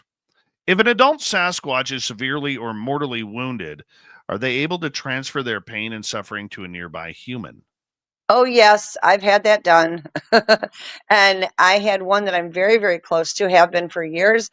I was asleep in bed, and he had actually gotten hurt and broken his leg. And I woke up in the most ungodly pain in my leg, and it took my breath away. And I knew it was him. So I was mind speaking. I said, what's the matter? And apparently there was a fight going on between clans, and that's how he had gotten hurt, and he couldn't get out of there. And he literally, and I know it sounds crazy, guys, because it blew me when it first happened to, he literally transferred the pain over to me so that he could get out of there. And then they've taught me how to do healing work on them remotely, as well as standing next to them. And then I did the healing work on him, and he was okay. But they absolutely can do that. And I am not the only human that they've done that to. I've spoken with other people that have had that happen. But absolutely, they can take that pain right off themselves, transfer it to you. I will say this, only with permission. When I woke up in that pain, I remember in dream state, because they do visit us in dream state, being told, I'm in trouble, can you help me? And I said, yes, let's do what you have to do. And then I got the pain. So they don't just do it randomly to everybody. But I had another one that got shot that contacted me, and it was the same situation. I mean, I wasn't shot, but I could feel everything. So that's a wonderful question, by the way. Kudos. But they absolutely can do that, yes. All right, let's move on to another question here. This one comes from Creepypasta. Hi, Robin. We just spoke recently about Sasquatch being on my camper roof. Yes. Is there anything in particular that I need to do to start leaving gifts somewhere for them? Not really. I would pick a spot, not at your camper, although they love the campers because they know there's food around, coolers, and they like to dig through the coolers and that kind of thing. So they'll come up there. But maybe even if you put it, 50 feet, 100 feet away from the camper, you can leave them an apple. Feathers, they like that. White rocks are really big. That means friendship. So yeah, you can just start doing some mild gift exchanges. What I tell people is don't do it at the same time every day. They get dependent on it, even though it's not enough to feed them completely. They expect it. And if you have the wrong one and you stop doing it, you got issues. So random times, they like dependability, but when it comes to gifting, you have to, if it's a food gift, not other things. It can be toys, it can be whatever. And then you can do it at a regular time because then they know when to be there to interact. But food is a little bit different. Don't give a lot. Don't do what I did. I didn't have any trouble, but it could have very easily gone bad. But I didn't have anybody to teach me either. So, various times you can go out and put it out. Try apples. They love apples. Peanut butter is a big hit. Popcorn. They love popcorn. Cookies. But campers tend to draw them in because they know people normally have coolers. And inside those coolers are a lot of great things to eat. But they do love the campers. Last year when I was out at my farm in Texas, I was staying on a camper and I had one of the young kids literally walk into the camper. And I was like, Mom and Dad are not going to be happy about this. And he turned around and pivoted and ran out the door. It's funny you say that because there is one story from around here in the Wells Gray Provincial Park. Beautiful waterfalls there, by the way. Of a family or a husband and wife, retired husband and wife, they would go camp in the same spot every year. Mm-hmm. And a number of years back, they started having interaction with a Sasquatch. And every year, she would make the Sasquatch peanut butter sandwiches. Mm-hmm. And that Sasquatch every year would come up to them, come through the bush. They would hand the Sasquatch the peanut butter sandwich for a few days, once or twice a day. And then they would leave when their time was up. Nobody knows the campsite they were at. They don't give up any information about it. They just want that to be their little thing with this mighty creature. And I think it's incredible. It is. So predictability goes a long way with them. They know what to expect. They like to be in control. So you do what you need to do and let them work themselves around you rather than you trying to work yourself around them, because it does make them nervous. Obviously, if they feel stressful and it's not feeling like a good situation, then you have to alter your course. But they like to know when you're going to be there and where you're going to be and how you're going to be. And in the case of the people that you were talking about, that's fabulous. And it was just a gift exchange of a peanut butter sandwich. It wasn't, a lot of food and they were, thinking everybody's going to come in and eat it. But you have those special ones that do really well in those situations, just like with that story. I mean, that's phenomenal. That really and truly is. But they do love the campers. And, like I said, if you're getting good interaction in one spot and you want to continue, do like those people did. Go back to the same spot. They like the repetitiveness. They like the comfort in knowing what to expect from us. I like it too. All right, let's move over to Dookie here. Do either of you remember the story of a woman whose dad died and had a relationship with Sasquatch? As she went back to the tree he communicated with them at, she played a recording of her dad's voice and heard the noises from under the tree. I don't remember that story. I have never heard of that. It sounds tremendous to me. They get used to certain people. And when those people pass, they mourn them just like it's a family member. And so if they have any connection to the person that they were close to that has passed, they will take it. These are a high frequency human hybrid. They love on a much deeper level than we can even comprehend. And once they love you for life. They don't forget about you. They don't pretend you don't exist. And when someone has interacted for a very long time with them and that person passes, they grieve and mourn just like they would for a member of their clan. They typically, for a regular clan member, it's 3 days of silence out of respect afterwards. If it's an elder, an ancient one, the clan leader, whatever, it's a 4-day wait. And they go very quiet. They have funerals, they have certain ways they bury them, all of the above. But when it's one of our humans that passes, it hits them very hard. They don't just get over it. It's not like, oh, okay, well, he's not here anymore. That's not how it works. They become deeply attached and they feel very deeply that person's gone. So the fact that these people are going and playing his vocals and everything, I think that's tremendous. And I'm sure it gives them comfort because they don't get over it. They mourn that person just like they lost a member of their family. Mm-hmm. Let's get to another question here, Robin. This one goes from Kimberly. Do wolves hunt with Sasquatches or are they enemies? Oh, they'll hunt with them. They, excuse me, they will use any animal out in the forest as a pet. I have 3 that bring a cougar regularly to my house. I have some that have coyotes as pets. One on my new property has a bobcat as a pet. And absolutely, they will have wolves with them. Will they use these wolves to hunt?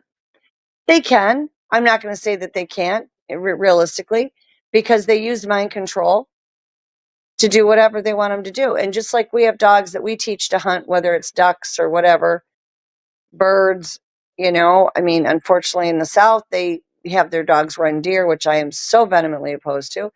But regardless, they teach dogs to do things, and they will absolutely do that with the wolves and the coyotes. Are there some that they don't and they can have problems with? Yeah, just like here, we get wild dogs that come up through our woods all the time, and they're deadly. Like I've had them, that'll come into the yard and chase you into the house. But that would be very much the same thing with the Sasquatch. But predominantly, they get along with all these animals in the woods. There's a few that maybe that particular one they don't, but for the most part, they get along well. The one thing that I noticed at the conference this year was how much talk there was of Dogman. Yes. Do you Yes, think we are. do you think we are spiking in Dogman sightings right now? Absolutely. We're spiking in all kinds of sightings. We're going into the new Earth, which is a higher base frequency Earth, which is what has to happen for our Earth to succeed and continue to grow and thrive. And as that higher frequency is coming out, we are getting more activity from all cryptids, so not just one, all of them. And people are becoming more and more aware that while there are bad dogmen, just like there are bad people, okay, they are not all bad. And my friend Chris Chastain, who will be speaking next year, is going to bring in some dogman stories. He has them that come right up into his backyard. And he's gotten some, what I consider to be good photos of them. Like in the one that we got by the park, not far from his home, he took a picture of me and it's standing in the background. And that dogman never tried to hurt me. And I'm several hours away from that park, and he's contacted me through MindSpeak, and I've gone out there multiple times with him. I get in the car, drive the few hours it takes to get there, go out to the park and just sit out on the rock, and he walks around in the woods right there. I can see him, I can hear him, he'll MindSpeak, and he's delightful. So I think people need to not be quite so, I don't want to say judgmental because it's more from lack of understanding. But I think we need to understand that not all of these things are bad. And you have several kinds of dogmen. The ones the government created are the ones that we really need to be fearful of. They were created and made to kill. But the real dogmen, it's like with everything else, there's good and bad. They are more stoic. They need a little bit more space than, per se, the Sasquatch. But they are guardians of the forest. They are the police of the woods. And they are not all bad. And I think we're noticing that more and more. I think Dave's 100% right. There is a lot more people that are getting interaction from them and a lot more people that are seeing them than ever before. I still don't want to see one. The ones around me, I'm fine with. They are not as friendly as far as in the interaction. They like to come by and watch. I took a picture of one from my porch and he was literally 20 foot away. But I think people need to realize that there is a reason they all look so different. We have several breeds of canines in our world. Our dog population, we have multiple kinds. Whatever type of canine was grabbed and used in that cross to create that Dogman, that has a lot to do with what they look like. It really does. I have one that has what looks like the head of a hyena. And hyenas are technically not a dog or a canine, but that is what he looks like. And he's lovely. He's not a problem. You know, I've had Nico, which is a baby Dogman, which now he's probably about 5. Well, actually, it'd be 7 now. That was out in the tree. That gave me a very, very clear picture of him. And he's not a problem. I've seen them walk through my backyard. I don't have problems with them. I've had them help me when I was in trouble. They can be very kind-hearted. I think they get a bad rap because they are more stoic and they are grumpier than perhaps a Sasquatch would be. But the thing with the Dogman, just leave them alone. You know, we do have bad ones. I'm not going to lie, but we have bad people. And I still will go to my grave saying, I would rather be out in the woods with 100 Dogmen or 100 Sasquatch or whatever cryptid than 100 of our people that are strangers, because I do not trust our people. The only times I've ever been hurt in my life were at the hands of our people, not the cryptids. Quick question here, as we got about 45 seconds from the Doug Shelby. How long has Sasquatch been imitating owl calls? Moving here to central Missouri 5 years ago near the Ozarks is our first time being among them, but it seems like a new tactic. You got about 30 seconds, Robin. Not a new tactic. They've done it as long as they've been around. The DNA takes them back 15,000 years. And I have never found a time in history, from my research, from what I've talked to people and my own experiences, that they did not do it. It just depends on the individual as to whether or not they want to. Do they want to? Usually, yes. They can imitate any animal, any human, any sound at all. It's like their little recording box. There's nothing they can imitate and do it 100%. Want to say a big thank you once again for having us at the Nebraska Bigfoot Conference. It was absolutely a pleasure. I look forward to speaking there again in 2026, and hopefully I could keep the momentum going that you guys still like me there. Thank you, Ron. Oh, we love you. As we say goodnight to Robin Austin. And hello to Mr. Ron Bumblefoot Thal, rocking in the background. Little brother is watching. Bumblefoot is the official feature of Spaced Out Radio. Rocking the show. Get your horns up with the guitar, God himself. Special thanks to everyone listening in at work, at home, in cars, wherever you may be. Thank you to everyone in our chat rooms tonight. YouTube, Twitch, Hellcat, Facebook, Grifter, LinkedIn, the Space Travelers Property, and on X, hashtag Spaced Out Radio. I know you're out there somewhere. Remember, this show is copyrighted by Spaced Out Radio and SOR Media Ventures Limited. Thank you so much for choosing to share your evening with us, because together, my friends, we're watching. Feel the night. Mr. Bumble. We need you to take us home.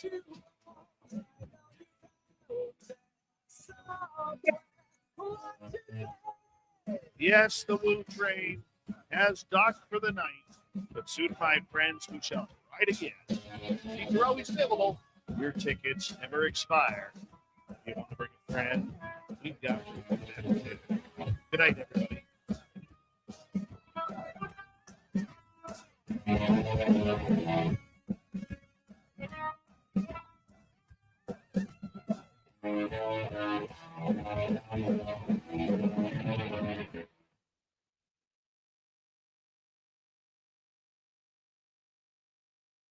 Rock on, Robin.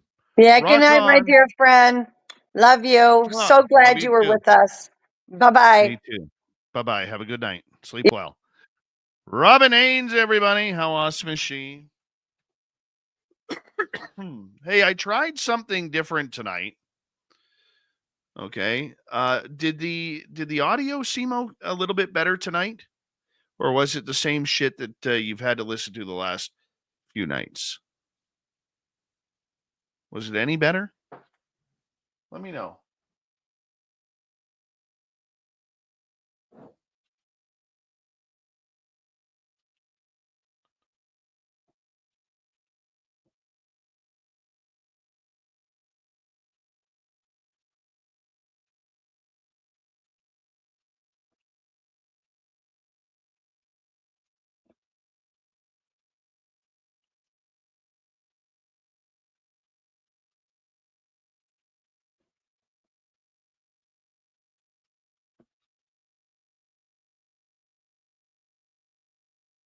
All right.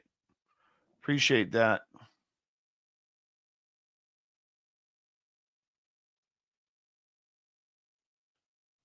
All right.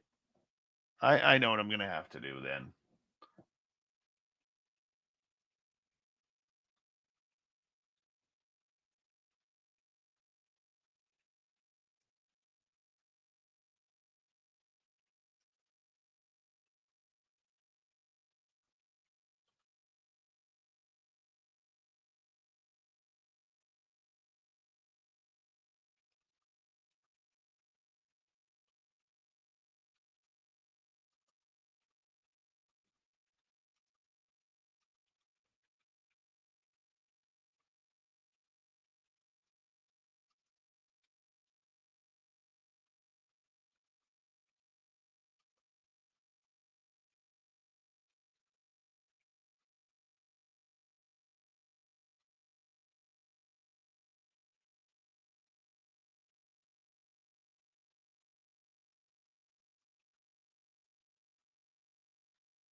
All right. Yeah. Excuse me.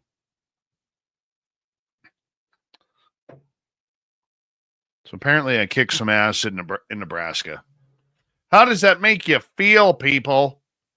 Look what you get to hear if you come next year. Hi, Big J. How you doing?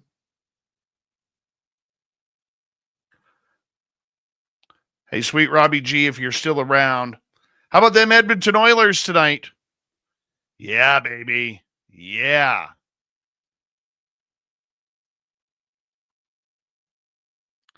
Sylvain Glenot, how you doing?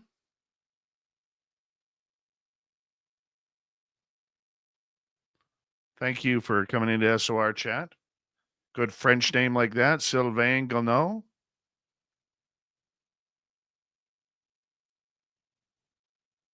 Hockey does not suck.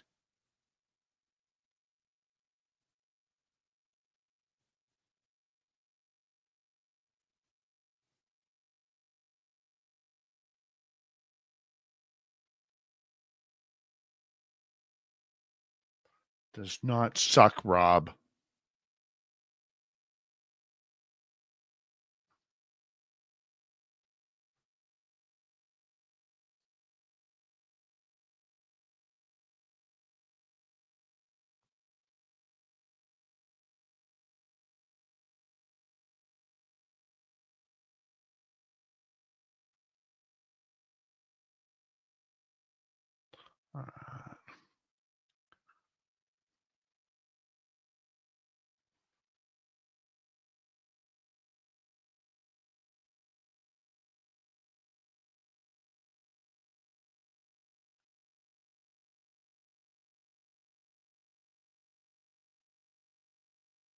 I love tonight's show. I thought Kelly was fantastic. I really do think Kelly was fantastic.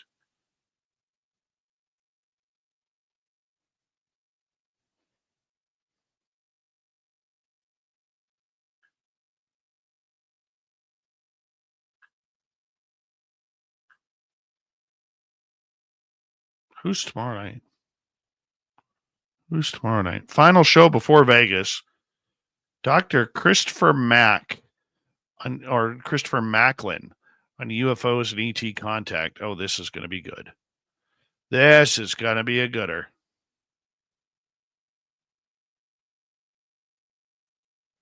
Going to be a gooder tomorrow night. Sure you check it on out. Or you'll turn Robbie G's red chin hair to purple splinters. Mm-hmm. It happens.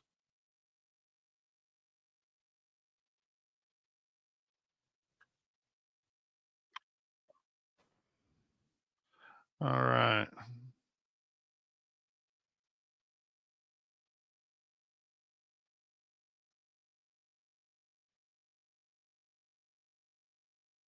It's loading right there.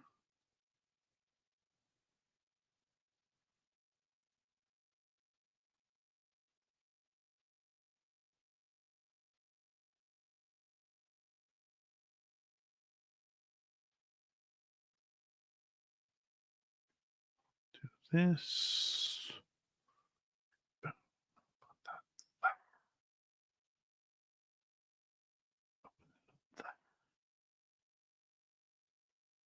Good times. Good times. Oh, Moody Mongol showed up.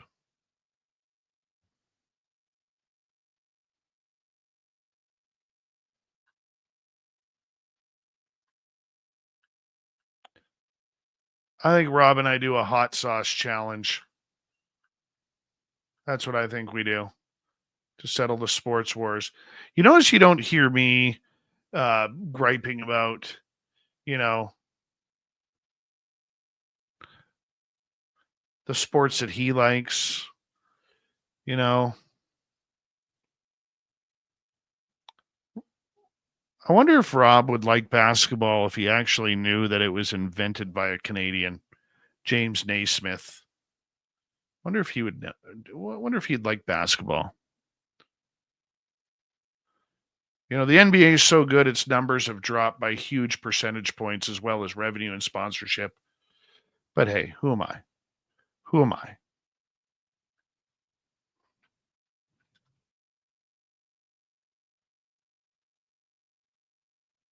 Who am I?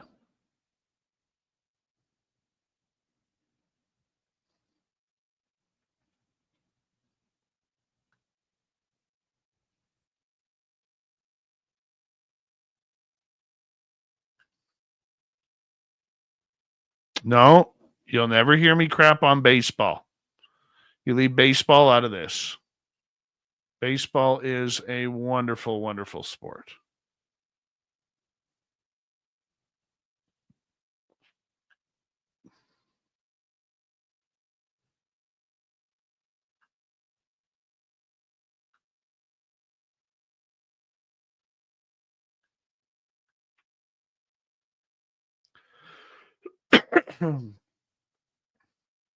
Lex Diaz. Yeah, soccer's horrible, though. Oh, LeBron hurt his pinky finger. He's out for 10 weeks.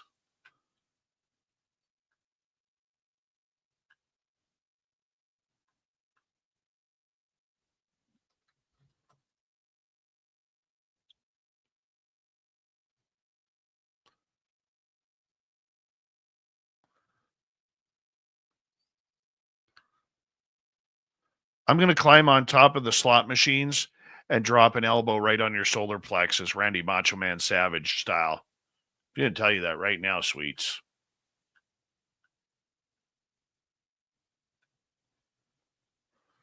I'm surprised by the Jets' collapse. The Doug Shelby. The.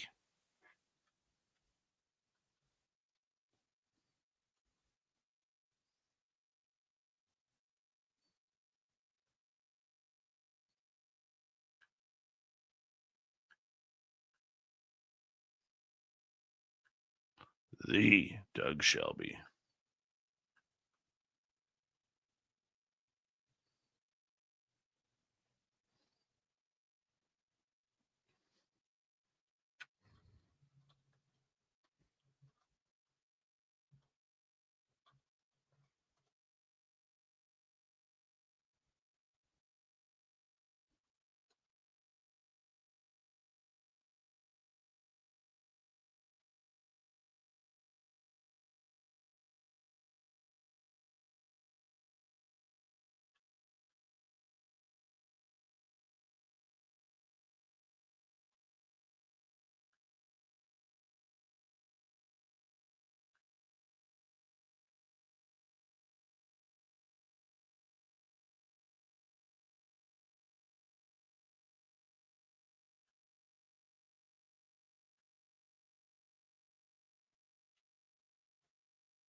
I have no idea if Helovny Volador is coming to Vegas.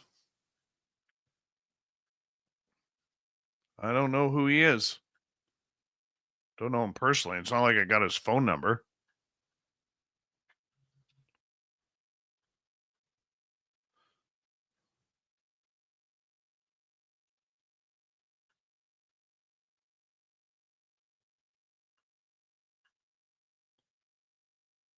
I mean, you keep thinking that I know that goofball personally, which I don't.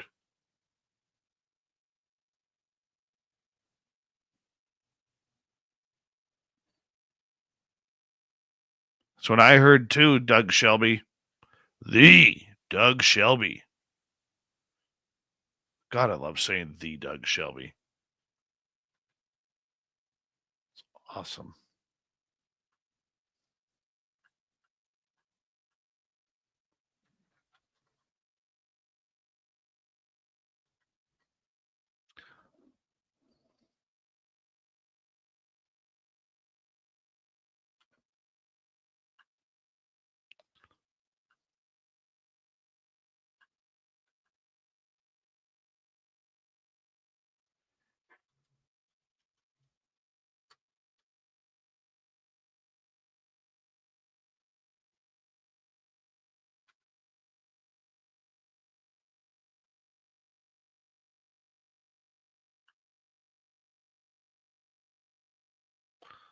Totally violent, Ange. I'm not that guy. Jeff Steve Garvey is here. He'll hit a home run for you. By the way, did anybody see that baseball highlight? Toronto Blue Jays center fielder chasing down a long fly ball to center field. He trips, and while he trips on the warning track, he actually makes the catch looking over his shoulder, finding the ball, puts his glove out while down on his knees and catches the ball from behind. It is freaking incredible. You might want to check out that catch.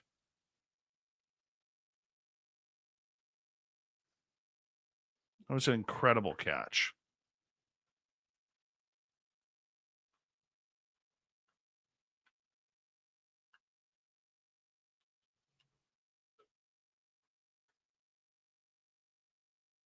Rainwater, how are you?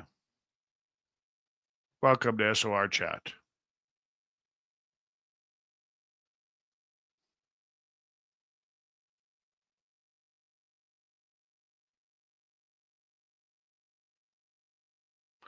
El Ovni Volador's tag team partners and moron named El Phantasmo.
I don't like either of them.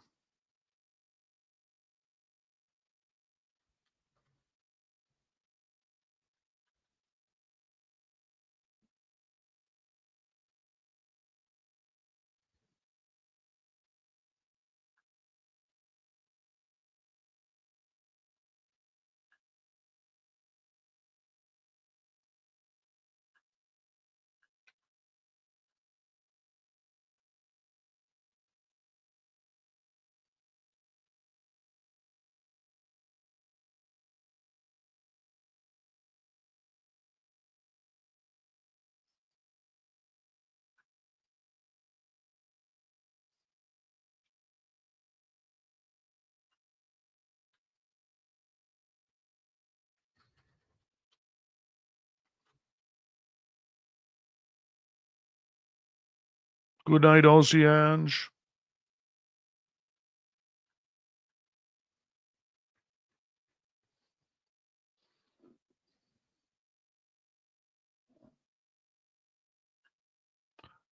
Rob G., you are delusional. You're absolutely delusional.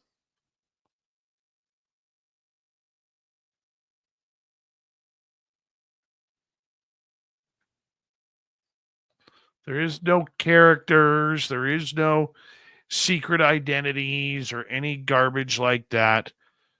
Stop putting fuel to a fire that isn't even burning yet, sweets.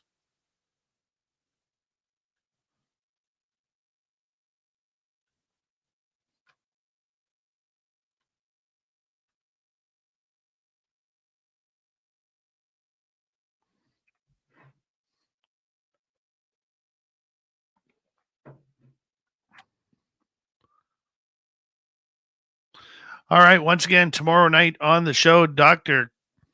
Christopher Macklin will join us. It's our final show before the Vegas event.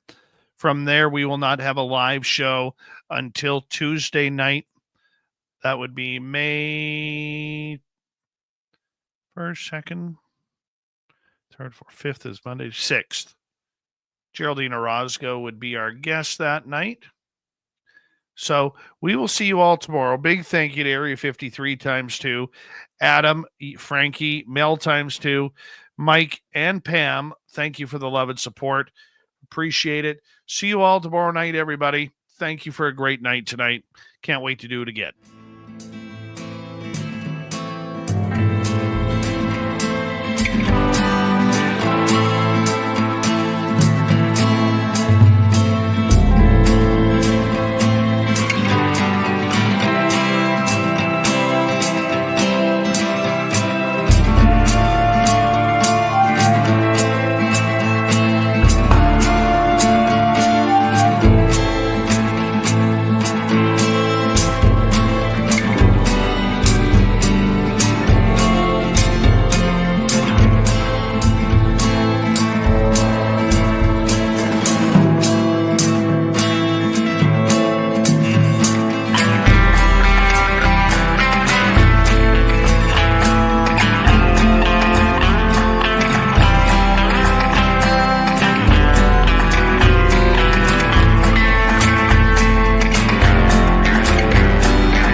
Stay healthy, my friend. You too. If you need bail money, give me a call. Always, Dad. Take care. You too.